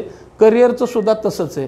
आमच्या वाट्याला आलेली 50% परिस्थिती, म्हणजे साधं उदाहरण जर आपण थोडंसं पाठीमागं पाहिलं, काही विद्यार्थ्यांना अपमान हा सुद्धा पोषक ठरतो. म्हणजे माझ्या स्वतःच्या बाबतीत जरी विचारलं तर भूक आणि अपमान हे 2 माझे मोठे शत्रू होते. मला माहिती आहे, माणूस गरीब असल्यावरती माणसाला राखी बांधासुद्धा बहिणी येत नाहीत सर. आईला हळदी कुंकवाला निमंत्रण येत नव्हतं.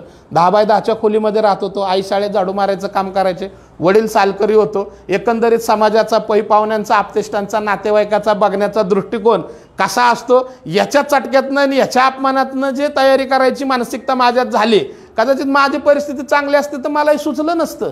मी आपला निवांत राहिलो असतो. सगळं आहे म्हणल्यानंतर माणूस धडपड करत नाही. तहान लागल्यावर माणूस विहीर खोदतो, तशा प्रकारचा एक आहे. आणि म्हणून मला एक वाटतं, परिस्थिती काय करते तर आत्मसन्मानाला धक्का लागल्यानंतर यशाचं एक नवं दार उघडलं जातं सर. आणि ते मला वाटतं दिव्य दार असतं, ते स्वर्गीय दार असतं.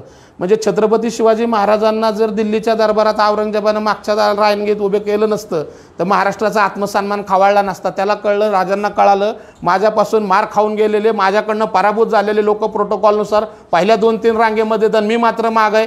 तत्क्षणी ठरलं की आपलं राज्य असावं, आपलं स्वराज्य असावं. आणि जगाच्या इतिहासामध्ये पहिला राजा, म्हणजे आजपर्यंत आमची मराठ्यांची पोरं, या मराठी मुलखातली मुलं जास्तीत जास्त काय होत होती, सुभेदार होत होती. जास्तीत जास्त कुठंतरी कोणाच्या चांगल्या दरबारात सरदार होत होते. पण पहिल्यांदा आत्मसन्मानाला धक्का बसला, त्या माणसाची इच्छा जागृत झाली आणि त्यांना वाटलं की नाही, आपण छत्रपती पद निर्माण करावं, सार्वभौम स्वराज्य असावं, आमची मुद्रा असावी, भाषा असावी, राज्यकारभार असावा. तो पारशी भाषेतनं मराठी भाषेत आणावा वाटला, कारण लोकांना तो आपला वाटावा. एक आत्मसन्मानाला लागलेला धक्का मी तुम्हाला सांगतो काय करू शकतो, तर एक स्वराज्य देऊ शकतो, महाराष्ट्राला राजमुद्रा देऊ शकतो, झेंडा देऊ शकतो. आणि गेल्या कित्येक वर्ष, 1200 सालापासून 750 वर्ष गुलामगिरीचा अंधार एका फक्त मनाला झालेल्या वेदनेतनं घडतो. ही वाट्याला आलेली परिस्थिती माणसाला घडवते. दुसरं उदाहरण द्यायचं आहे महात्मा गांधींचं मॅडम. त्या डब्यात गोऱ्या अधिकाऱ्यांना ब्रिटिशांनी जर आफ्रिकेच्या त्या डब्यात महात्मा गांधींना बाहेर फेकलं नसतं तर गांधींमधला स्वाभिमान जागा झाला नसता. आत्मसन्मानाला लागलेला त्या धक्क्यातनं महात्मा गांधींनी उत्तर दिलं, तुम्ही मला डब्यातनं बाहेर टाकलं, मी आता माझ्या देशातनं तुम्हाला बाहेर टाकणार, मी तुम्हाला माझ्या इथनं हुसकून देणार. आणि मग ती गोष्ट जागृत झाली. आणि मग मॅडम 20 वर्षांनी तिथं ज्यावेळी गांधींच्या नंतर अलीकडं 2020 साली आम्हाला तिथं स्मारक करायचं ठरलं. गांधींना ज्या प्लॅटफॉर्मवरती आफ्रिकेच्या बाहेर टाकलं तिथं गांधींच्या नावानं प्लॅटफॉर्म करायचं ठरवलं. आणि मग तिथं सांगितलं गेलं की याच्यावरती काही स्मारकावरती खाली वाक्य लिहायची. नेल्सन मंडेलांना पाचारण केलं, तुम्ही याच्या खाली काही मजकूर सांगा. नेल्सन मंडेलांनी 1 वर्ष घेतलं 2 वळी लिहायला. ते म्हणले मी तासभर बोलायचंय, 10 तास बोलायचं तर लगेच येतं बोलायला, पण गांधींविषयी एका वाक्यात लिहायचं म्हणलं मला थांबा. 1 वर्षांनी त्यांनी 2 ओळीचं चिठ्ठीचं एक पत्र पाठवलं. त्यात त्यांनी असं लिहिलं होतं की 20 वर्षापूर्वी भारतानं आमच्याकडं 100 वर्षापूर्वी भारतानं आमच्याकडं अडखळणारा युवक पाठवला, 20 वर्षांनी आम्ही जगाला एक महात्मा परत केला. म्हणजे ही जी महात्मा होण्याची जी प्रक्रिया आहे ती परिस्थितीनं गांधींच्या वाट्याला आलेली. आणि मग माझे सत्याचे प्रयोग असतील, मग देशासाठी, म्हणजे एकीकडं माणसं कपडे घालून फिरत होती पण गांधींसारखा माणूस अंगावरती पंचाने धोतर नेसून या माझ्या देशाची जाण ठेवावी म्हणून फिरतो. हे परिस्थितीतनं गांधी जन्माला येतो, राष्ट्रपिता पदापर्यंतचा प्रवास करतो. तिसरा महत्त्वाचा मुद्दा आहे, महात्मा फुल्यांना एका चांगल्या वारातीतनं ढकललं गेलं. महात्मा फुल्यांचा सुद्धा आत्मसन्मान दुःखी झाला. त्यांच्या परिस्थितीतनं त्यांना वाटलं की म्हणजे गुलामाला गुलामीची जाणीव व्हावी लागते, त्यावेळी तो इतिहास घडवत असतो. हे जे मी 4थं म्हणलो की हे आपल्याला जाणीव महत्त्वाची आहे. आणि मग त्यांच्यातला सुद्धा विचारवंत जागा झाला, त्यानं विचार चालू केला, मानवाबद्दलची कणव जागृत झाली. थॉमस पेनचे विचार सोबत भेटले, त्यांनी क्रांती घडली. आणि तिथं सुद्धा मग विठ्ठल महर्षी रामजनी शिंदेंनी लिहिलं, धन्यपतितांचा पालनवाला धन्य ज्योतिबा झाला. फुले महात्मा या निकषावरती ठरतात, त्यांना महात्मा पदवी देऊन कुठलीही अतिशयोक्ती झाली नाही. दलितांना स्त्रियांना शिक्षण प्रवाहामध्ये आणून बसवण्याचा मला वाटतं फार मोठा प्रयत्न महात्मा फुलेंनी केला. त्यांच्या वाट्याला परिस्थिती आली, सावित्रीबाई फुलेंनी दगडगोटे खात हे सगळं शिक्षणाचा गाडा ओढायचा प्रयत्न केला.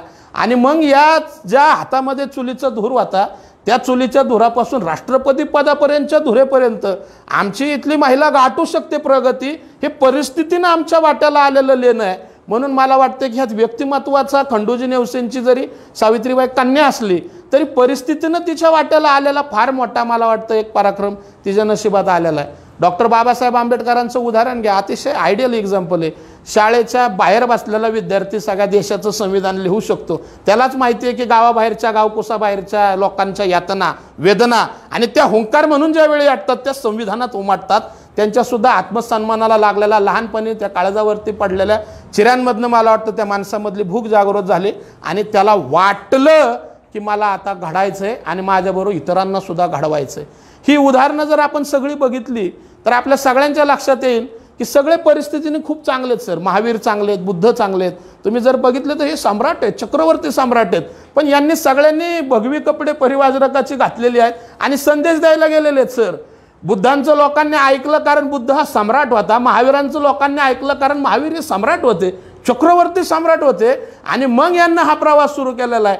स्वतःच्या उदाहरणानं लिडिंग बाय एक्झाम्पल नावाची जी गोष्ट असते ती छत्रपती शिवाजी महाराजांनी सुद्धा महाराष्ट्रामध्ये करून दाखवली. स्वतः राजे झाले आणि मग बोले, आधी केले मग बोलले, या प्रकारातला हा सगळा प्रवास होता. पालकांना मला याच टप्प्यांवरती ही उदाहरणं सांगताना अगदी अलीकडच्या उदाहरणांकडे जरी आपण गेलो तरी तीच परिस्थिती. मायकल जॉर्डन नावाचा माणूस आहे, आपण नेहमी मोटिवेशनल त्यांची उदाहरणं ऐकतो, पण लहानपणी त्याच्या वाट्याला झोपडपट्टी आली. ब्रुकलिनमधल्या छोट्या गावात तो राहत होता, पण त्याच्या वाट्याला आलेल्या संघर्षातनं तो तावून सुलाखून निघाला. आणि मग आपल्याला माहिती परिस्थिती जेवढी भयानक येते तेवढा माणूस यशाचे खूप टप्पे चढतो. आपला अलीकडं जीवरमधलं नागराज मंजुळेचं उदाहरण आहे. सागर टॉकीजला अमिताभ बच्चनचा दिवार लागला, पिक्चर बघायला पैसे नाहीत म्हणून खिडकीतनं दिवार बघत होता, पण आत्मसन्मानाला कुठंतरी धक्का लागला. त्यावेळी त्या माणसाला सर तिथं बघू दिला नाही सिनेमा, पण त्यानं निश्चय केला एक दिवस हा अमिताभ माझ्या चित्रपटात काम करेल. झुंड नावाच्या सिनेमामध्ये अमिताभनं त्याच्याबरोबर काम केलं. हा जीवरच्या सुद्धा मातीचा इतिहास आहे. म्हणजे मी परवा बालाजी मंजुळेंचं वर्णन दगडखान्यातील हिरा केला, एका वडारी समाजातला पोरगा उच्चभ्रू लोकांना चॅलेंज करतो आणि देशात इकॉनॉमिक्सला पाहिला येतो. ही घटना फार मोठी आहे. VJNTचं आरक्षण बाजूला ठेवून ओपन कॅटेगरीत हा पोरगा ज्यावेळी स्पर्धा करतो त्यावेळी मला वाटतं हे फार महत्त्वपूर्ण आहे. आणि इथंच तो प्रवास आपला खऱ्या अर्थाने येतो की आम्हाला आमच्या वाट्याला आलेली परिस्थिती विद्यार्थ्यांना जास्त घडवत असते. आता दुसरा प्रश्न आहे, बुद्धी आणि भावनाकडे मी येतो. या सगळ्यामध्ये मुलांशी संवाद साधत साधत एक मानसशास्त्र असं सांगतं, थोडंसं मी बुद्धीला शास्त्राकडे नेतो. सिगमंड फ्राईड नावाच्या सायकोलॉजिस्टचं एक उदाहरण फार छान आहे. त्याने एक असं सांगितलं आहे की वयवर्ष 4 वर्षापर्यंत त्या मेंदूची चांगली डेव्हलपमेंट होते, चांगली वाढ त्याच्याकडे होते, सगळ्या बऱ्या वाईट गोष्टी कळतात. 10 वर्षापर्यंत त्याचे विचार चालू होतात, त्याला सगळं यायला. आणि आईवडिलांच्या विचारांचा फार मोठा पगडा ह्या 10 ते 12 वर्षापर्यंत मॅडम बसतो. 16 वर्षाच्या पुढं त्याचे विचार, समाजाचे विचार, सगळ्या विचारांमध्ये त्याची पुन्हा बंडाची भूमिका येते. 16च्या वयात मुलं मॅडम बंड करतात. आत्ता जो तुमचा भावनेचा मुद्दा चालू आहे ती मुलं आता बंड करतात. कुठपर्यंत बंड करतात तर ते 20-25 वयोगटापर्यंत ते बंड करतात. कारण उदंड ऊर्जा असते, वय असतं, वेळ असतं, ऊर्जा असते, स्वप्न बघायचा सुवर्ण काळ आता त्यांचा चालू आहे. त्यांनी काही म्हणावं आणि नियतीनं सुद्धा तथास्तु म्हणावं असा हा काळ असतो. हा काळ कधी संपतो? ज्यावेळी त्याचं पोस्ट ग्रॅज्युएशन होतं. पोस्ट ग्रॅज्युएशन झाल्यानंतर आपण येणाऱ्या कालखंडात लग्न संसार या प्रक्रियेमध्ये माणूस येतो आणि आल्यानंतर त्याचं बंडाचं निशाण हळूहळू तो बंडाचा झेंडा खाली येतो आणि पुन्हा एकदा तो आईवडिलांच्या विचारांवरतीच ट्रान्सफर होतो. राहताना तो त्याला एकच आठवतं, माझे आईवडील काय म्हटले, आणि त्या विचारांवरती तो ठाम राहतो. म्हणजे हा जो मुद्दा आहे तुमचा हा तात्पुरता आहे. मुलाचं आज मोटिवेशन गेलं असेल, पण मुलाला येणाऱ्या कालखंडामध्ये त्याची जाणीव होत राहते आणि खऱ्या अर्थानं ती मुलं प्रगती करत राहतात. आता मला दुसरा एक महत्त्वाचा मुद्दा आहे, ज्या मुलांच्या लहान वयामध्ये फारच त्याला गंभीर मानसिक जखमा झालेल्या आहेत, मानसिक जखमा म्हणतोय मी, बौद्धिक कधीही न भरून येणारी जखम म्हणजे मनाला झालेली जखम असते. ती काय अशी एखाद्याला आपण थोडंसं मारलं तरी चालेल, पण जी मनाला झालेली जखम असते ती कशाने भरून येत नाही. आणि मग त्यानं जो दुःखी झालेला मुलगा असतो, डॉक्टर बाबासाहेब आंबेडकरांसारखा असेल किंवा अगदी मायकल जॅक्सन सारखा असेल, वयाच्या 9व्या वर्षी he is the superstar in the world, वीज नाचावे असं त्याचा डान्स असायचा, नृत्य असायचं.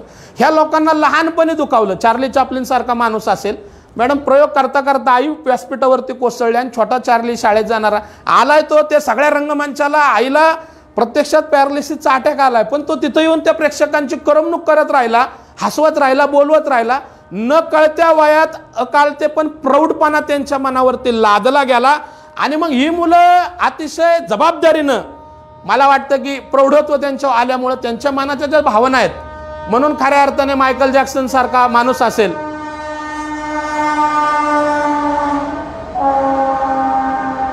की ज्या मायकल जॅक्सनवरती लहानपणी नंतर विकृतीचे शोषणाचे आरोप झाले, तर अशा प्रकारची मानसिकता मला वाटतं नंतरच्या येणाऱ्या कालखंडामध्ये येते.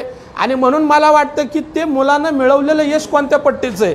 म्हणजे आज चार्ली चॅप्लिनच्या आयुष्यातलं एक दुःख होतं की त्याची आई वेडी होती, पॅरालिसिसमुळे नंतर तिचं मेमरी लॉस झाला, डिमेन्शियामध्ये आई गेली. आणि गेल्यानंतर तो सगळे मिळालेले पुरस्कार आई पुढे न्यायचा, आईला हसवण्याचा प्रयत्न करायचा, पण आई काय हसू शकत नव्हते. त्यानं हसरे अश्रू नावाचं एक आत्मचरित्र लिहिलं, त्याला कुठंतरी वाचा फुडली. त्यात त्याने असं म्हटलं की मी एक दिवस दुःखाला सुद्धा हसवल्याशिवाय राहणार नाही. ही चार्ली चॅप्लिनची भूमिका झाली. ते त्याच्या आईच्या प्रेमातनं त्याने ते एवढं मोठं केलं. आज आईच्या प्रेमातनं स्वराज्य उभा राहिलं. छत्रपती शिवाजी महाराजांनी आईच्या भावनेतनं जे उभा केलेला स्वराज्य आहे, मला वाटतं हा सगळ्यात महत्त्वपूर्ण मुद्दा आहे. आणि ती मुलं खऱ्या अर्थानं लढाई आयुष्याची लढतात. आणि या दृष्टीनं मला वाटतं की मुलांच्यावरती आपण सोडून द्यावं. मुलांना जे वाटेल, जे करेल, तुम्ही फक्त त्याला कुठं चुकतोय का, कुठं संगत चांगली आहे का, ह्या आजूबाजूच्या गोष्टीची काळजी घ्यावी. म्हणजे झाड लावल्यानंतर झाडाची आपण निगा राखावी, पण झाडाच्या वाढीमध्ये हस्तक्षेप करू नये असं माझं मत आहे. त्याच्या वाढीसाठी योग्य खतं, पाणी, हवा, प्रकाश, म्हणजे ते झाड जर अंधारात असेल तर ती कुंडी प्रकाशात ठेवायचा प्रयत्न करा. माती जरा कुजलेली असेल, खत कमी पडत असेल तर थोडा प्रेमाचा, खताचा त्याला पुरवठा करा. तुम्ही निगा राखायची प्रयत्न करा, पण त्या झाडाकडनं लगेच फळा फुला पानांच्या अपेक्षा करणं मला वाटतं फार चुकीचं वाटतं. आणि सगळ्यात महत्त्वाचा म्हणजे मुद्दा, ज्या आता विद्यार्थ्यांना आपण आभाळाची स्वप्न दाखवतो मॅडम, आभाळाची स्वप्न दाखवल्यानंतर त्या मुलांना साहजिकच मुलांना फॉरेनला जायची ओढ वाटते. आता मुलांना फॉरेनला जायची सुद्धा खूप त्यांच्या मनातला संघर्ष असतो. याचं सुद्धा आपल्यापुढं उदाहरण सांगतो आणि मग त्या वृद्धाश्रमाच्या शेवटच्या मुद्द्यावर माझं मनोगत थांबवतो. आज आपल्या मुलांना फॉरेनला का जावं वाटतं याच्याशी कोणी चर्चा केली आहे का? एखाद्या विद्यार्थ्याशी तुम्ही चर्चा करा, दीदी तुला का फॉरेनला जायचं आहे शिकायला, तुला आपला देश आवडत नाही का? तर या सगळ्या प्रश्नाचं उत्तर मला आपल्याला सांगायला आवडेल की विद्यार्थी मित्रांना आपण जर हे केला, त्यांच्याशी चर्चा केली, संवाद साधला, तर मला आपल्याला नक्की सांगायला आवडेल की आपल्याकडची जर परिस्थिती पाहिली मॅडम, आपण आज 400 वर्षापूर्वीचा औरंगजेब बाहेर काढतो त्याचं काही काम नाही आपल्याकडं आता. आणि एकीकडे सुनीता विल्यम्सला त्यांचा देश अंतराळातनं मृत्यूच्या दाढेतनं जिवंत माघारे आणतो. मग ह्याची ज्यावेळी तुलना होते त्यावेळी तुम्हाला भारतात राहायचंय का तुम्हाला अमेरिकेत जायचंय, तर मुलांचं उत्तर अमेरिका येणार आहे. कारण ते त्या घटनेवरनं, उत्तरावरनं, ज्ञानावरनं दिसतं. त्याला आपण अडवण्याचा कृपया प्रयत्न करू नये या मताचा मी आहे. आपल्याकडं आरक्षण मुद्दे आहेत, आपल्याकडे धार्मिक मुद्दे आहेत, आपल्याला अनंत अडचणी आहेत सर. एकीकडं मला मेरिटला मार्क 550-600 पडतात, पण एकीकडं 400चा माझा बांधव MBBSला जाताना दिसतो. त्यावेळी त्या विद्यार्थ्याला या देशाविषयीचं जे तयार त्याच्या मनात होतं ते आम्ही त्याच्या मनातलं काढू शकत नाही सर. आणि मग जिथं समानता नाही, जिथं गुणवत्तेचं व्यासपीठ नाही, जिथं संधीची सुद्धा समानता नाही, आणि मग अशा वेळी या विद्यार्थ्यांनी खऱ्या अर्थानं IITत प्रवेश म्हणून जर बाहेर परदेशी विद्यापीठांचं स्वप्न त्याला जात पडवत असेल तर मला वाटतं ते नक्की जाणार, त्याच्यामध्ये कुठलाही वाद नाही. आणि आईवडिलांनी सुद्धा या पाखरांच्या पंखांवरती मला वाटतं कुठल्याही प्रकारचा हस्तक्षेप करू नये. तुम्ही तुमच्या वयाची, तुमच्या वयोगटाची माणसं गोळा करावीत आणि आपापला नाद छंद पूर्ण करावा. दुसरा मला महत्त्वपूर्ण मुद्दा मॅडम वाटतो, आपण पालक असतो, आपण मालक नसतो. आपण विद्यार्थ्यांचे पालक आहोत, आपण विद्यार्थ्यांचे मालक नाहीत. 18 वर्षानंतर तो प्रत्येक मुलगा स्वतंत्र व्यक्तिमत्व म्हणून असतो. तुमच्या अपयशी झालेल्या इच्छा पोराच्या माथी मारून त्याला पूर्णत्व देण्याचा प्रयत्न कृपया कुठल्याही पालकांनी करू नये.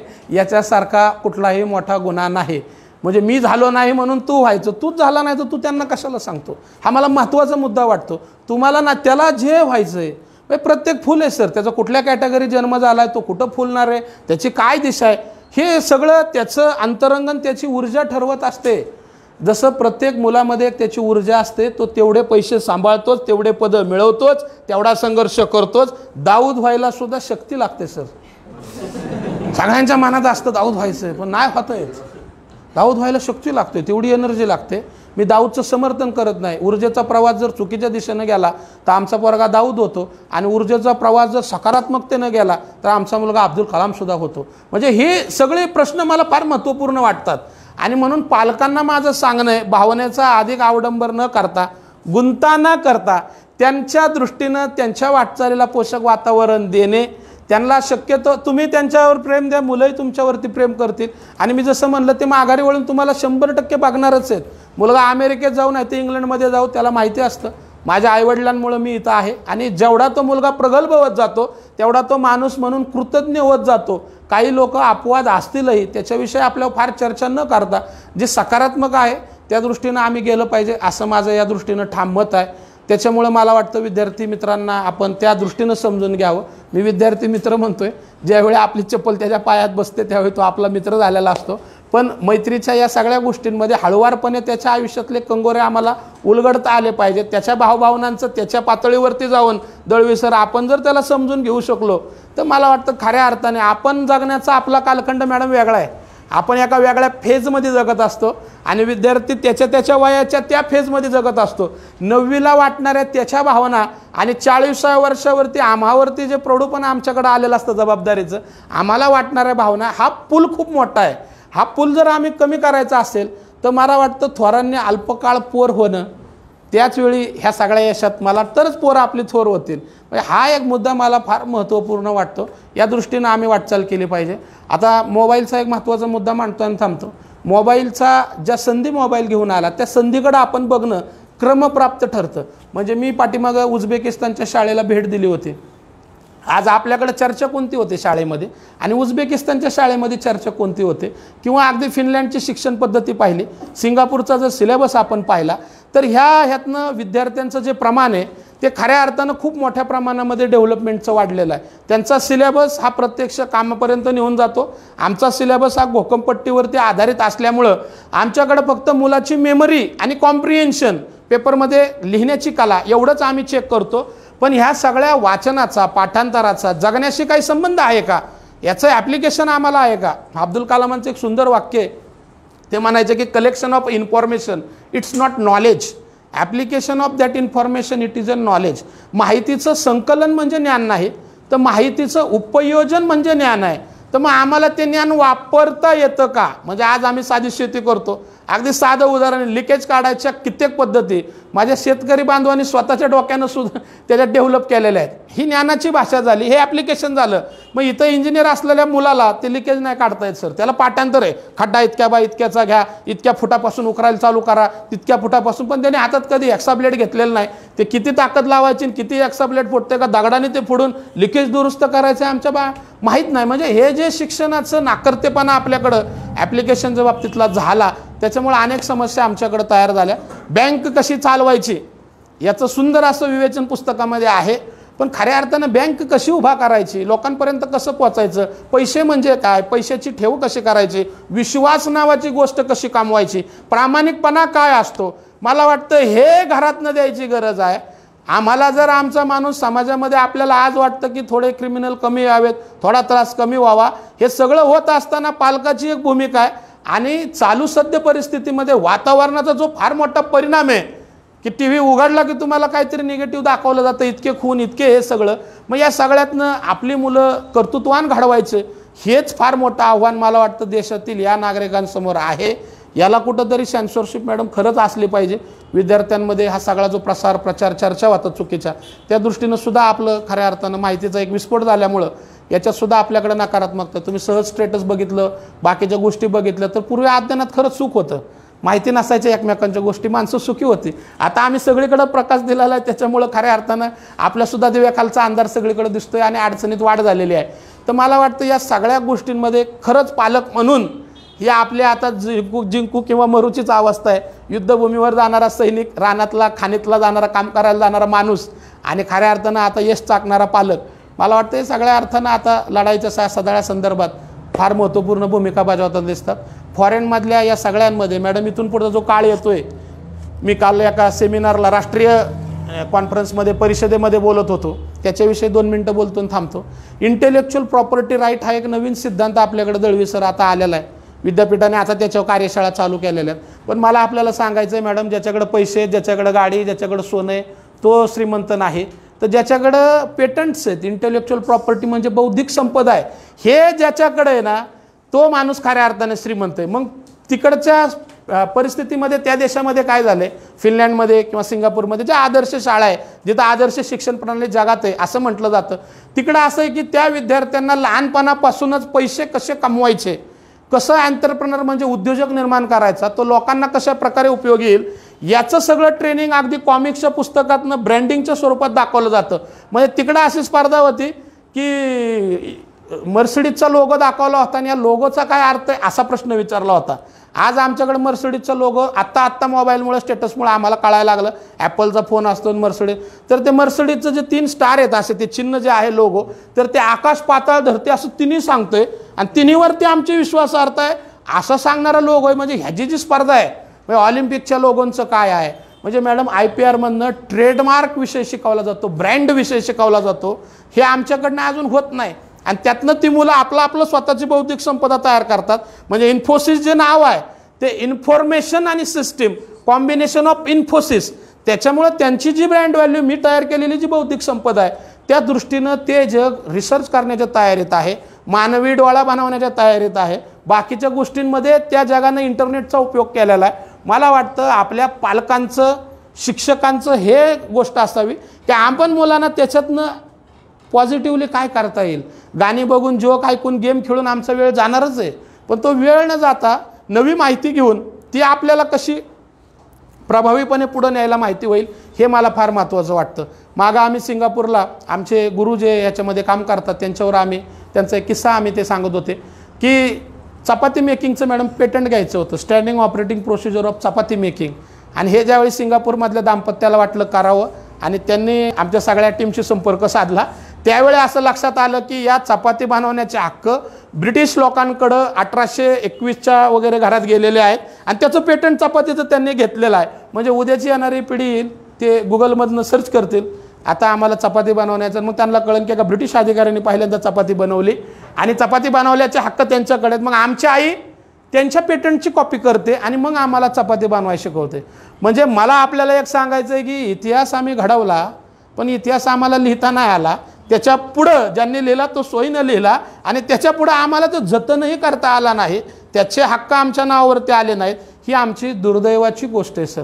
मग या सगळ्या गोष्टींमध्ये तिकडं इंटेलेक्च्युअल प्रॉपर्टी राईट, बौद्धिक संपदा विषय हा शाळेमध्ये शिकवला जातो, सांगितला जातो. आमच्याकडं मात्र खबरीची कुठलीही चर्चा होते. एक वाल्मिक कराडचं प्रकरण 4 महिने दाखवलं जातं. म्हणजे कुठला आदर्श, कुठले आयकॉन आम्ही समाजापुढे नेतोय, हे सुद्धा विचार करण्याची गरज पालकांची आहे. फक्त पालकांनी थोडा फिल्टर लावावा, चांगल्या गोष्टींकडं, मोबाईलकडं माणसांची मनं वाळवावीत आणि आपल्याला त्यातनं पाहिजे ते असाध्य ते साध्य करीता सायासं, कारण अभ्यास तुका म्हणे, हे मला वाटतं फार महत्त्वाचं आहे. म्हणजे आज मॅडम तुका म्हणे वगैरे हे लिहिलं म्हणून बरं झालं, त्यांनी त्यांचं पेटंट ठेवला, नाहीतर त्यांचेसुद्धा अभंग मी छापले असते. आणि मग या सगळ्यामध्ये रेणू तोकडा तुका आकाश एवढा आपल्या सगळ्यांना सांगेल, जे जे काम करतात ट्रेडमार्क हे 10 वर्षाकरता असतं, पेटंट हे 20 वर्षाकरता हक्क असतात आणि पुस्तकाचे हक्क जर कॉपीराईटचे असतील तर ते लाईफ प्लस 60 इयर्स असतात. तुमचा हक्क लाईफ आणि पुढच्या वारसदारांना 60 वर्षाचं संदर्भातलं त्याचं हे असतं. मग एकीकडे चायना 18 लाख पेटंट गेल्या वर्षात त्यांनी रजिस्टर केलेले आहेत. 58 लाख पेटंट रजिस्टर केलेले आहेत आणि आमच्याकडे मात्र 18,000च्या घरात आता आपण 40,000च्या घरात चाललेलो आहोत. हा सगळा मला वाटतं विपर्यास जर असेल, इथं पालकांनी थोडं सजग होणं गरजेचं आहे. सुशिक्षित पालकांनी अनेक चांगल्या प्रकारे अनेक चांगल्या पद्धतीनं नाही आपल्याला काय करता आलं तर जिथं काही चांगलं होतं म्हणून मला या तकीक दाम्पत्याचं खूप कौतुक वाटतं. त्यांचा जर स्टेटसला फोटो बघितला तुम्ही नितीन तकीकांचा तर त्या आयसरच्या इंद्राणी बालन सेंटरच्या बाहेरचा फोटो ज्यावेळी पोराच्या पालकाच्या डीपीला येतो त्यावेळी पोरांना कळतं.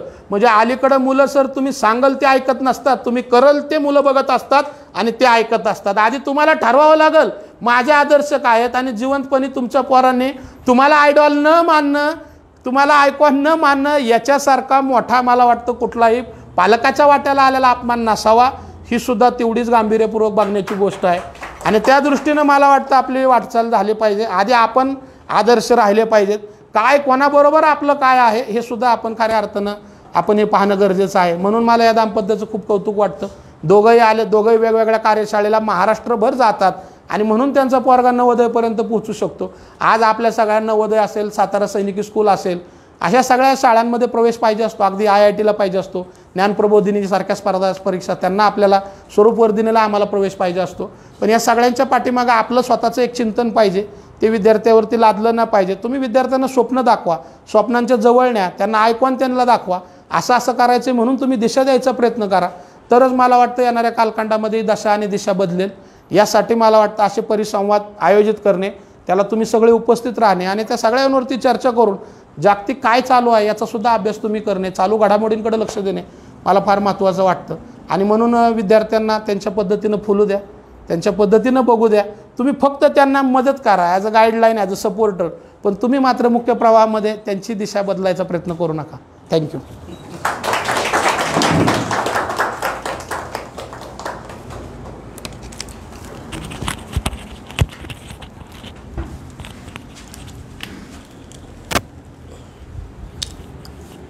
बरेच मुद्दे सरांनी कव्हर केलेले आहेत आणि वस्तुस्थितीवरती प्रकाश पण टाकला आहे.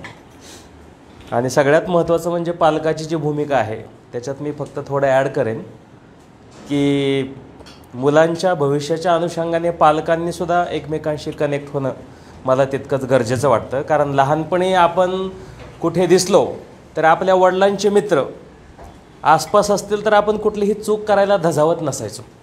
म्हणजे हे आमचे अनुभव आहेत किंवा आपलेही पिढीचे अनुभव आहेत.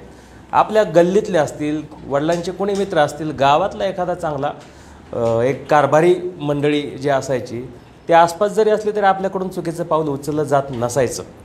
हल्ली हे होताना दिसत नाही. मी पण लहान मुलांच्यापासून कॉलेजच्या सिनियरच्या मुलांच्यापर्यंत शिकवतो.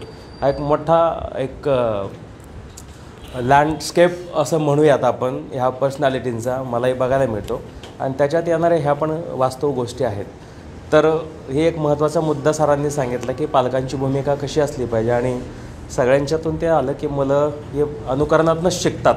त्यामुळं आपली एक भूमिका ठोस या अनुषंगानं असणं गरजेचं आहे. आपण ही चर्चा पुढे चालू ठेवूया. आपण आता परत पालकांच्याकडे वळतो आहे. आणखी कोणी याच्यामध्ये ॲड करणार असतील, काही वेगळ्या गोष्टी असतील तर सांगाव्यात आणि परत विवेक सरांच्याकडे मी माहिती देतो.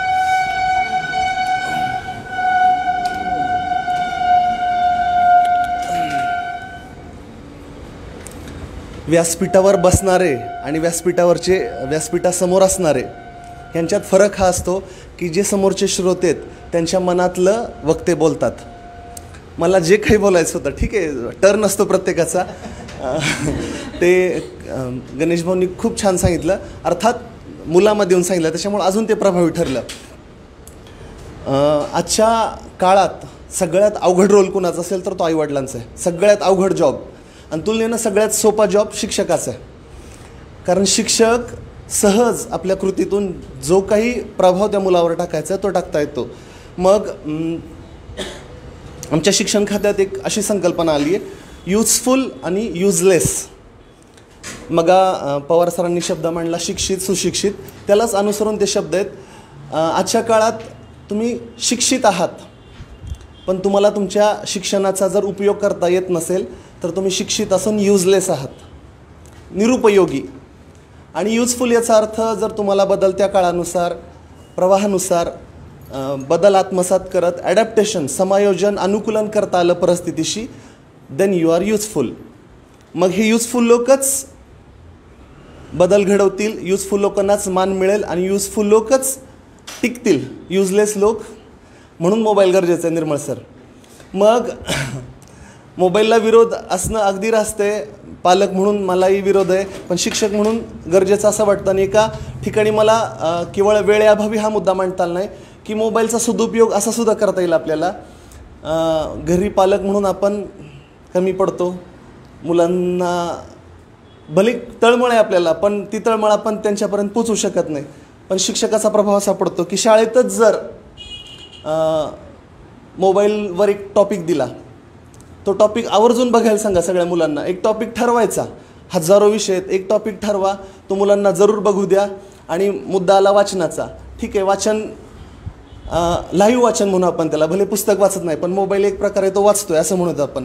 ते लाईव्ह वाचन झालं आणि त्याची चर्चा शाळेत दुसऱ्या दिवशी किंवा एक वार ठरवून तू काय वाचलं, तू काय बघितलं, मग त्यातून मुलाचं संप्रेषण पण वाढेल, तो काय विचार करतोय ते वाढेल आणि त्याला काय कळलं हे पण त्या मोबाईल थ्रू आपल्याला कळेल. तर शाळेत असा उपक्रम करायला हरकत नाही. मी त्या दृष्टीने प्रयोग सुरू केले शाळेत, पण अजून त्याचे रिझल्ट्स येणं बाकी आहे. कारण सगळ्यांना सुदैवानं मी असं म्हणेन तिथं खेड्यात मग एकतर मोबाईल त्या मुलांना मिळत नाही वेळेत, किंवा पालक नसतात शेतात गेल्यामुळं मुलांना मोबाईल, इवन रोजचा अभ्यास जरी मी मुलांना दिला तर सर आम्हाला फळ्यावरच द्या, लिहून द्या, होईत, आम्हाला मोबाईल मिळत नाही. तर ज्यांना मिळत नाही मग तुमच्या दृष्टीनं ते नशिबवान, आणि ज्यांना मिळालं आहे त्यांनी मग असा सदुपयोग करावा. तुम्ही म्हणलेल्या मुद्द्याकडे मी येतो की EQ आणि IQ, सोशल कोशंट आणि इंटेलेक्च्युअल कोशंट. ठीक आहे, मुलं बुद्धिमान आहेत आणि तुम्ही म्हणता तसं जी दरी किंवा बॅरियर येत चालले आता मुलांमध्ये आणि पालकांमध्ये, संवाद कमी होत चालला आहे. महासंवाद काळानुसार कमी होणं साहजिकच आहे, कारण त्याच्यासमोर एक्सपोजर जास्त आहेत, आकर्षणाचे विषय जास्त आहेत आणि त्याचं अवधान भटकणं अगदी स्वाभाविक आहे. पण जेव्हा आईला मातृत्वाची चाहूल लागते त्या क्षणापासून ती त्या मुलाला घडवू शकते. मॅडम जास्त चांगलं सांगतील त्याच्याविषयी.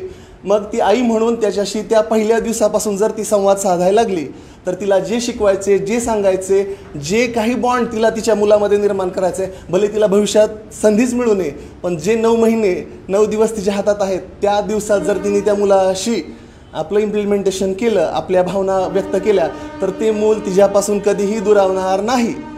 म्हणजे हा धाडसाने बोलतोय मी, पण घडत पण असेल ते किंवा घडेल, रिझल्ट येणं मलाही कळेल, मलाही भविष्यात कळेलच माझी मुलं त्या पद्धतीने वागली तर. आणि मगाचा मुद्दा आला की करिअर की व्यवसाय. 10वी 12वी बघा सर म्हटले तसं की मुलांची स्वप्न चंचल असतात, ती दिवसागणिक बदलतात, त्यांचं आकर्षण दिवसागणिक बदलतं. लहानपणी प्रत्येकाला विचारलेला प्रश्न असेल, तुला मोठेपणी काय व्हायचं आहे, आपण तेव्हा उत्तरे दिलं, मग आपण ते बनलोच का? का तर तेव्हा आकर्षण होतं आपल्यासमोर. मी काहीतरी म्हटलं होतं मला CA व्हायचं समजा, पण CA कशाशी खातात हेच जर मला तेव्हा माहीत नसेल तर ते मी बनलोच नाही, किंवा मी मेडिकलला होतो, माझा इंटरेस्ट संपला, मी शिक्षण हा पर्याय निवडला आणि मी छान रमलो पण तिथं. कदाचित वाटतं की माझा जन्म कदाचित शिक्षक होण्यासाठीच झाला होता, मी छान रमलो त्या पेशात. मग हे म्हटले तसं की मुलांना समज कधी येते, साधारण 12वीच्या पुढं महाविद्यालयीन वयात. मग आत्ता त्याच्यावर बिंबवणं, आणि पालक काय करतो, आपल्या राहिलेल्या इच्छा, स्वप्न जी आपल्याला त्या काळात जमली नाहीत करायला, ती त्या मुलांवर लादतोच तो, आणि ते त्यांनी करावं असा त्याचा अट्टहास असतो. मग काही मुलं प्रतिसाद देतात, ती हट्टानं आईवडिलाच्या हट्टासाठी करतात, काही बंडखोर होतात, ती विरोध करतात आणि वेगळाच काहीतरी मार्ग निवडतात. शेवटी तो जर यशस्वी झाला, त्याच्या पायावर उभारला आणि समाज मान्यता मिळाली तर बेस्ट, त्याचा संघर्ष यशस्वी ठरला असं म्हणू. पण काही मुलं कोलमडतात. मी खरं तर मग हेच काही बोलायचं होतं, पण सुरुवात करायची म्हणून मी त्या प्रश्नाला सुरुवात केली की स्पर्धेकडे वळलो मी. पण मग मला हे सांगायचं होतं की नोकरी आणि व्यवसाय असं जर निवडीचं स्वातंत्र्य येतं, नोकरी कधी मिळेल जर तो क्रायटेरिया आपण पूर्ण केला त्या निकषावर आपण उतरलो, त्या स्पर्धेत आपण टिकलो आणि तो मानदंड जर आपण ओलांडला तर आपल्याला ती नोकरी किंवा ते पद मिळेल. सगळ्यांनाच मिळेल असं नाही, पण व्यवसाय करणं आपल्या हातात आहे.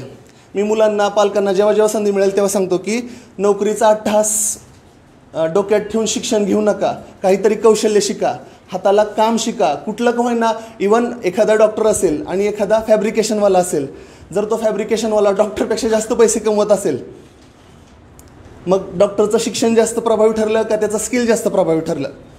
म्हणजे हे गोष्टी परिस्थितीवर अवलंबून असतात. मग व्यवसाय शिक्षणासोबत शिक्षण खात्यात आता राष्ट्रीय शैक्षणिक धोरणात कौशल्यवृद्धी हा उपक्रम आला आहे. कौशल्य जर मुलाला असेल, भले मग कला असतील, काही असेल, कुठलंही क्षेत्र असेल, त्याचा कल बघून परदेशात अजूनही मुलांचा कल बघून त्याला शिक्षण ठरवलं जातं. आपल्याकडे शिक्षण लावलं जातं, तू हे शिक म्हणून, तिथं त्याचा कल बघून शिकवलं जातं. मग जर कौशल्य शिकलो आपण आणि त्या कौशल्यातून सुद्धा आपल्याला व्यवसाय प्राप्ती करता येते, नोकरी करता येते. त्याच्यामुळं अमुक एक गोष्ट मिळव म्हणून शिक असं करण्यापेक्षा तुला जो आवड आहे त्या गोष्टीकडं जर भर दिला, त्या गोष्टीत जर महारत मिळवत गेलं, कौशल्य मिळवत गेलो, तर निश्चित कुठलाच विद्यार्थी अयशस्वी होताना दिसणार नाही. जर सगळेच नोकरी करायला लागले तर बाकीची कामं कुणी करायची? मी असं म्हणत नाही तू हे कर, तू हे कर, तू हे कर. ज्याला जे आवडतं ते करावं, पण आपल्या आवडीच्या क्षेत्रात मी कसा वरती असेल, त्यातली सगळी कौशल्य मला कशी येतील आणि त्यातलं जे काय म्हणत आपण, त्यातले जे बारकाव्यासहित त्यातली गोष्ट मला येणं गरजेचं आहे. ह्या गोष्टीकडे जर फोकस केला तर बऱ्यापैकी या परिसंवादाची उत्तर आपल्याला मिळतील. धन्यवाद. Thank you sir. एक महत्त्वाचा मुद्दा सरांनी सांगितला आहे, तो म्हणजे कम्युनिकेशन, की आपला पाल्यांशी होत असलेला संवादच जरा कमी झाला आहे की काय सध्याच्या काळात असंही जाणवतं. आणि त्यातूनच बऱ्याचशा प्रश्नांची उकल होऊ शकते, त्याच्यावरती सोल्युशन पण मिळू शकतं असं जाणवतं आहे. मी परत तुमच्याकडे येतो. आता या अनुषंगाने तुम्हाला काय ॲड करायचं असेल तर. मला वाटतं आपला परिसंवाद यशस्वीकडे चाललेला आहे. हो. कारण की मुद्दे पालकांनी तुम्ही सर्व एवढे छान मांडले होते, एक जागरूक पालकांचं ते मला लक्षण वाटतं. आणि आता शेवटाकडे जाताना आपण मॅडमचं मनोगत आहे. थोडेसे आणखीन जर असे काही प्रश्न आले स्पर्धेत सरांचा मोबाईलचा प्रश्न आहे, प्रत्येक पालक तो एक असतो तो असेल, किंवा सरांनी त्यावरती संवाद सांगितलं, पवार सरांनी छान सांगितलं. आणि मॅडमचा सुद्धा अतिशय संवेदनशील प्रश्न होता की तो अनुभवायला मिळतो बऱ्याचशा वेळा. हे प्रश्न तुमच्याकडून येणं फार मला छान वाटतं आहे. आणखीन काही असे प्रश्न असतील तर ते खरं तर एकाचे प्रश्न नसतात, तो सार्वजनिक प्रश्न असतो. असे काही प्रश्न तुम्ही आता मला वाटतं त्याचं निरसन भाऊंकडून फार छान पद्धतीने झालेलं आहे. तर आणखी काही असे प्रश्न असतील तरी घेऊया आणि मॅडम आपल्या समारोपाकडे परिसंवादामध्ये मला वाटतं तुमचा प्रश्न त्या अनुषंगाने चर्चा होईल. नमस्कार. जीवन शिक्षण फाउंडेशन आयोजित शिक्षक पालक परिसंवाद वेद भविष्याचा या आयोजकांनी आम्हा सर्व पालकांना म्हणजे आमचे स्वतःचे मत मांडण्याची आम्हाला संधी दिली, त्याबद्दल मी आयोजकांचे मनपूर्वक आभार मानते. जसं की मी पण एक स्कूल टीचरच आहे, त्याच्यामध्ये आता सरांनी मगाशी सांगितलं की मोबाईल 2019 याच्यापूर्वी ज्यावेळेस कोरोना होता त्यावेळेस मोबाईलचा अतिवापर झाला.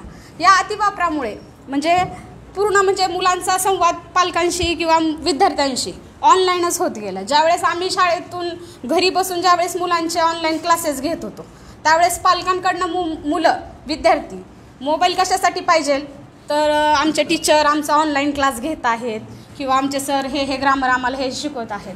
मग त्यापैकी जर वर्गात जर उपस्थिती प्रेझेंटिटी जर 43-44 असेल त्याच्यातले फक्त 4-5च मुलं हे जर ऑनलाईन क्लास जॉईन करत असतील तर बाकीच्या मुलांचा प्रश्न काय? हा कॉल यायचा की बाबा सर तुम्ही तर मॅडम तुम्ही तर ऑनलाईन क्लासेस घेतात आहेत, आमची मुलं ऑनलाईन क्लासेसच्या खाली गेमच खेळत बसतात किंवा अदर काही व्हिडिओ असे बघत असतील. मग आता ह्याच्यामध्ये मुलांना आम्ही मोबाईल द्यायचा की नाही द्यायचा हा सगळ्यात मोठा पालकांचा प्रश्न होता. आणि ह्याच्या व्यतिरिक्त मग ज्यावेळेस कोरोना गेला त्याच्यानंतर मुलांना आता शाळेमधून आम्ही ज्यावेळेस शाळेत होतो त्यावेळेस आमच्या शाळेमध्ये म्हणजे अशी एक सिस्टीम होती, एखादी सुट्टीची सूचना द्यायची म्हटली किंवा अदर काही सणांची सूचना द्यायची म्हटली किंवा खेळाच्या बाबतीत काही सूचना द्यायची म्हटली तर आमच्या शाळेमध्ये एक पिऊन काका असायचे, शिपाई काका असायचे, रजिस्टर घेऊन यायचे, ती सूचना आमच्या क्लासमध्ये वाचून दाखवली जायची. त्याच्यावर सगळे शिक्षक किंवा विद्यार्थी त्याच्यावर डिस्कशन घ्यायचे, हा बाबा चला, किंवा सुट्टी जर असेल तर उद्या आपल्याला सुट्टी. मग आत्ताच्या शिक्षण पद्धतीत काय फरक पडला आहे की जर आता विद्यार्थ्यांनी आम्हाला, आता कालच मी शाळेमध्ये होते त्यावेळेस एका मुलीने प्रश्न विचारला की सर मॅडम आपल्याला उद्या शाळेला सुट्टी आहे का, मंडेला सुट्टी आहे का? तर मी हो म्हणून सांगितलं. पण तेवढ्यात दुसरी विद्यार्थ्यांनी काय म्हटली, अगं ते काय टीचर तर आपल्याला काय करतात, मोबाईलवर सूचना पाठवतात, त्याच्यामुळे आपण काय करायचं, पप्पांकडनंच मोबाईल घ्यायचा आणि आपण सूचना बघायची. मग मला एक प्रश्न पडतो की मी यामध्ये आता हे मुलांपर्यंत जे हे जाते, मग हे शिक्षण प्रणाली मोबाईलशी निगडीत भरपूर, म्हणजे मोबाईलशी निगडीत जबाबदार आहे का नाही? आणि ह्याच्या व्यतिरिक्त माझ्या घरामध्ये आता माझा मुलगा इयत्ता 5वीमध्ये शिकत आहे. मग तो प्रत्येक वेळेस त्याचा प्रश्न असतो की बाबा तू अभ्यास कर किंवा जास्त मोबाईल बघू नको, असं जर म्हटलं तर मग सगळेच जर इंजिनियर डॉक्टर जर होत असेल तर शेतकरी कोण होणार? हा सगळ्यात छान प्रश्न त्याने मला विचारला. आपण खातो ही भाकरी, ही चपाती कुठून येते? मग आपण सांगितलं, हा बाबा चल शेतामध्ये गहू लावले, किंवा गहू पेरले किंवा त्याच्यातून ज्वारी पेरली तर तेव्हा आपल्याला ती भाकरी किंवा चपाती खायला मिळणार. मग त्यानं गेल्या वर्षी म्हणजे त्याच्या ह्याच्यात अंडरस्टँडमधून त्यांनी शेतात गेल्यानंतर म्हणजे त्याच्या काकांनी शेतामध्ये जे धान्य पेरलं होतं त्याच्यानुसार बघितलं आणि घरामध्ये गुलाबाच्या कुंडीमध्ये 4-5 गव्हाचे दाणे टाकले. परत घरात बाजारातून आणलेलं गाजर होतं, ते गाजरचं पुढचं कट केलं, ते पण लावलं. आणि मम्मा बघ, हे मी कशातून बघितलं होतं, मोबाईलमधूनच बघितलं होतं की बाबा हे गाजरचं जर आपण पुढचं जर ते जो आपण वेस्टेज भाग असतो तो जर आपण टाकला त्याच्यामध्ये कुंडीमध्ये ठेवला तर त्याच्यापासून एक नवीन रोप होतं. आता ह्याला गाजर येणार का आणि ते कुठे येणार? मग मी म्हटलं आता तू मोबाईलमध्ये बघितलंय, मग हे मोबाईलमध्येच तू. मग तो म्हणतो मग तुम्हाला मोबाईल का बघू देत नाही? मी जर मोबाईलमधून चांगल्या गोष्टी शिकत असेल तर मग मोबाईल माझ्यासाठी चांगला का वाईट हे तू का ठरवती? मग मी मोबाईलमधून आणखी छान छान प्रयोग करू इच्छितो. हां, आता घरामध्ये गेल्या वर्षी त्याने शेतामध्ये लसूण लावलेला बघितला होता. त्याने हे लसूण मग कोणत्या सीझनमध्ये लावतात हा प्रश्न मला विचारला. आणि त्यांनी काय केलं, नंतर एका छोट्याशा कुंडीमध्ये माती घेतली, टेरेसवर नेऊन ठेवली आणि त्याच्यात तो लसूण लावला.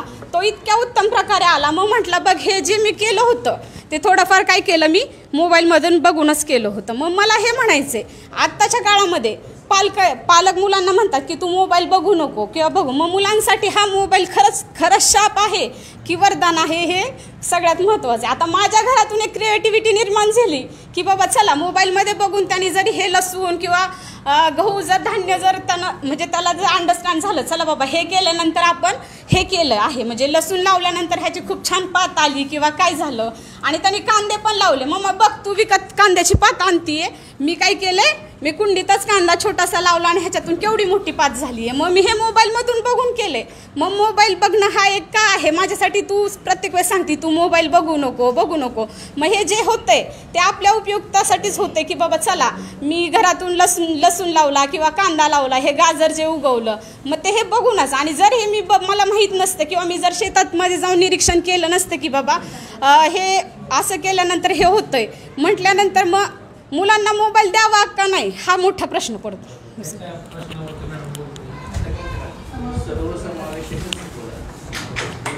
आणखी कोणाचं काय आहे का म्हणजे आपल्याला?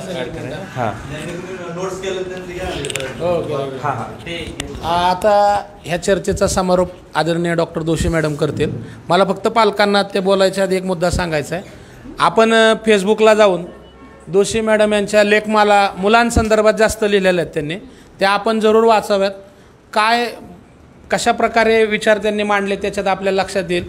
म्हणजे मानवी मनाचं जे चित्रण आहे ते किती भव्य विदारक त्याचवेळी टोकाचं असतं ते मॅडमच्या लेखातनं आपल्याला बघायला भेटतं. माझी सगळ्या पालकांना विनंती राहील, फेसबुकला जावा. डॉक्टर सुनीता दोशींचं त्या ठिकाणी पेज आहे, त्याच्यातले जे लेख असतात ते प्रत्येक सणावरती लिहितात, प्रत्येक क्षणावरती लिहितात. तर मला वाटतं ते वाचनीय आहेत. त्याचं मला वाटतं सामूहिक पठणसुद्धा होण्याची गरज आहे शाळांमधनं. जे शिक्षक असतील त्यांनी एखादा आलेला चांगला लेख त्यातनं आपण तो मुलांपुढं जर आपण जसं धडा वाचून दाखवायचो, ते ललित लेखन करतात. लेख फार मोठा नसतो पण कमी शब्दात जास्त ताकद त्यांच्या त्या विचारांमध्ये असते.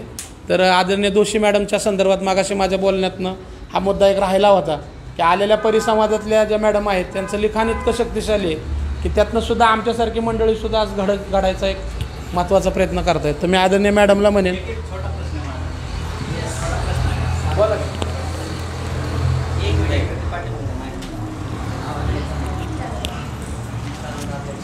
नोट डाऊन केलेली आहेत का?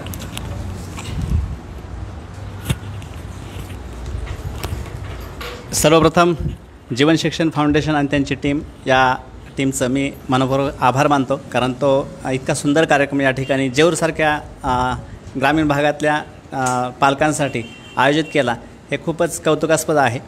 आणि विशेष असा हा जो कार्यक्रम आहे तो सर्वांना फायदेशीर आहे. फार न लांबवता माझा प्रश्न असा आहे मॅडमसाठी की अर्ली स्टेजमध्ये किंवा स्कूल लेवल चाइल्डमध्ये डिस्ट्रॅक्शन्स हा फार मोठा अफेक्ट करणारा भाग आहे.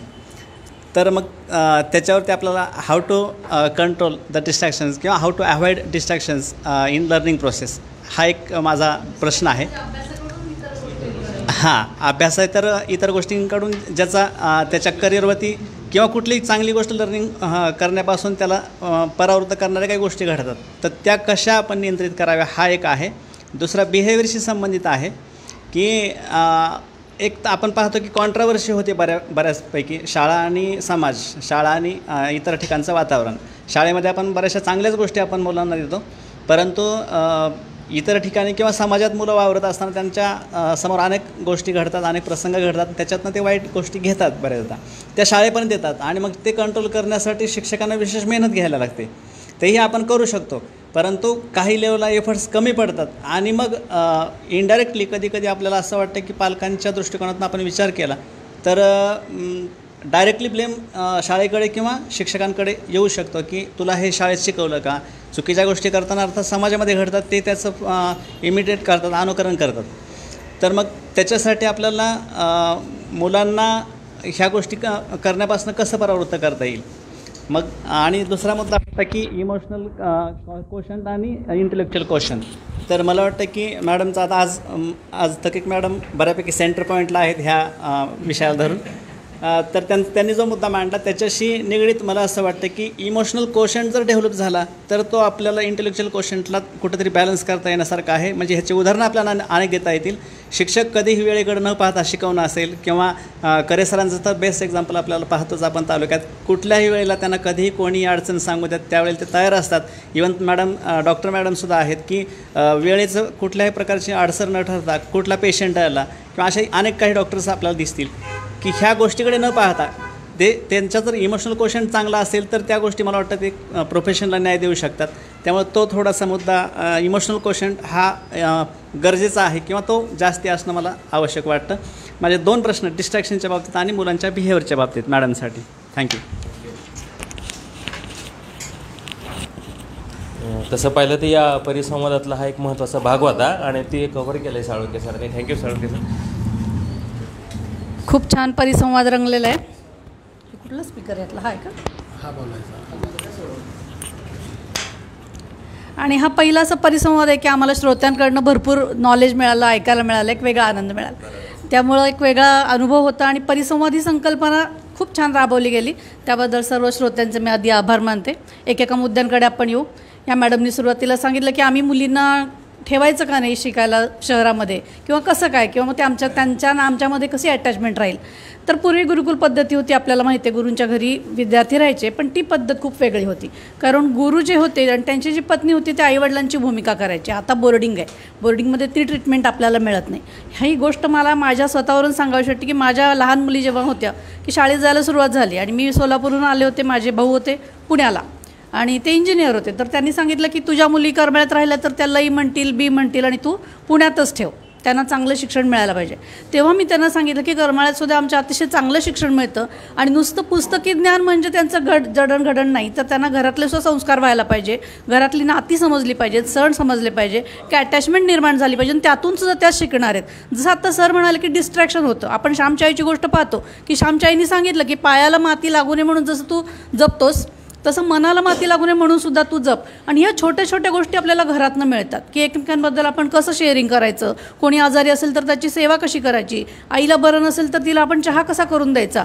आणि ही जी भावनिक जडणघडण आहे ती घरातून होती. म्हणून मला असं वाटतं की 10वीपर्यंत मुलं ही शक्य असेल तर तुम्ही घरी ठेवली पाहिजे.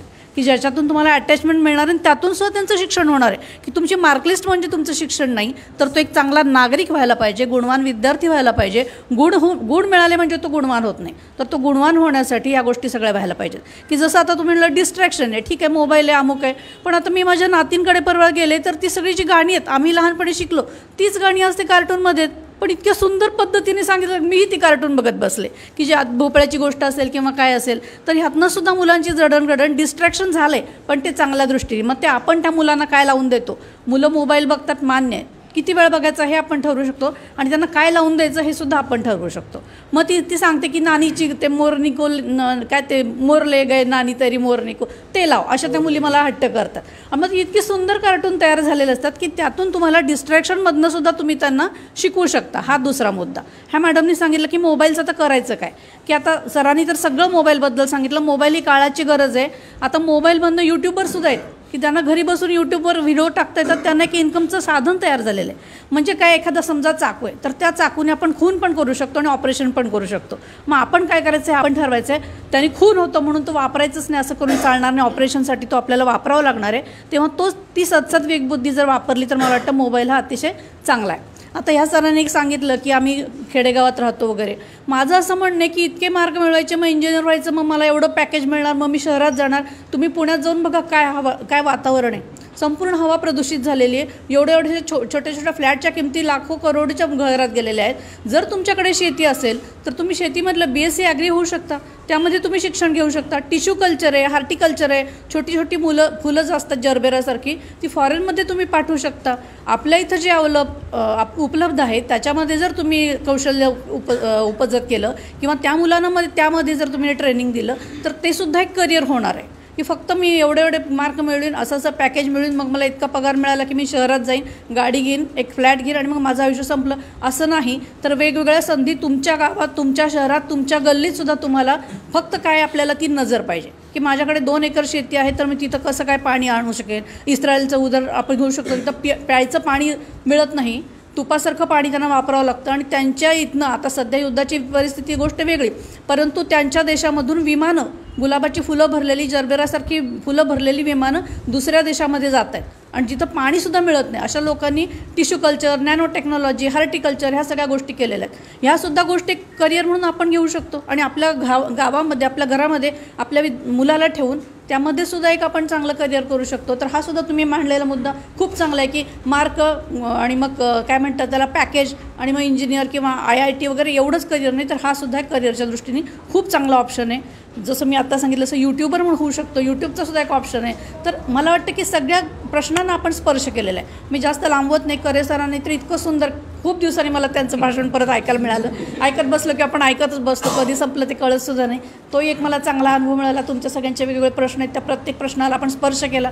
त्यामुळे जास्त मी काही लांबवत नाही. आज सणाचा दिवस आहे, सगळ्यांना घरी जायचे वेध आहेत. पुरणपोळी केली असेल, कोणी श्रीखंड केलं असेल, ते खायचे वेध सगळ्यांना लागलेले आहेत. तेव्हा पुन्हा एकदा सर्वांना गुढीपाडव्याच्या शुभेच्छा देते. जीवन फाउंडेशननी हे यशवंत क्लासेसतर्फे आपलं आयुष्य म्हणजे मुलांचं आणि पर्यायाने आपलं जीवन यशस्वी करण्यासाठी हा जो परिसंवादाचा एक वेगळा मार्ग अवलंबला, नवीन उपक्रम आहे, त्याला अतिशय मनापासून शुभेच्छा देते. त्याचा भाग व्हायची मला एक संधी मिळाली, त्याबद्दल पुन्हा एकदा आपल्या सर्वांचे आभार मानते आणि कार्यक्रम संपला आहे असं जाहीर करते. धन्यवाद.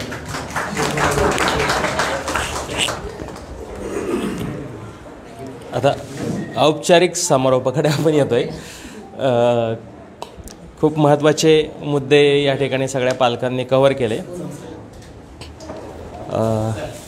आणि त्याला अनुषंगून आदरणीय लावण सरांनी याच्यामध्ये सहभाग घेत पालकांना बोलतं करण्यासाठी सुरुवात केली. विवेक सरांनी, त्यानंतर आदरणीय डॉक्टर दळवी सर असतील, पवार सर असतील, तकीक मॅडम असतील, आवारे मॅडम असतील, अतिशय संवेदनशील प्रश्नांवरती तुम्ही बोलते झालात, व्यक्त झालात आणि मला वाटतं आजच्या या परिसंवादाची परिपूर्ती या संभाषणातून किंवा या चर्चेतून होते. कारण हा परिसंवादच मुळी पालकांनी व्यक्त व्हावा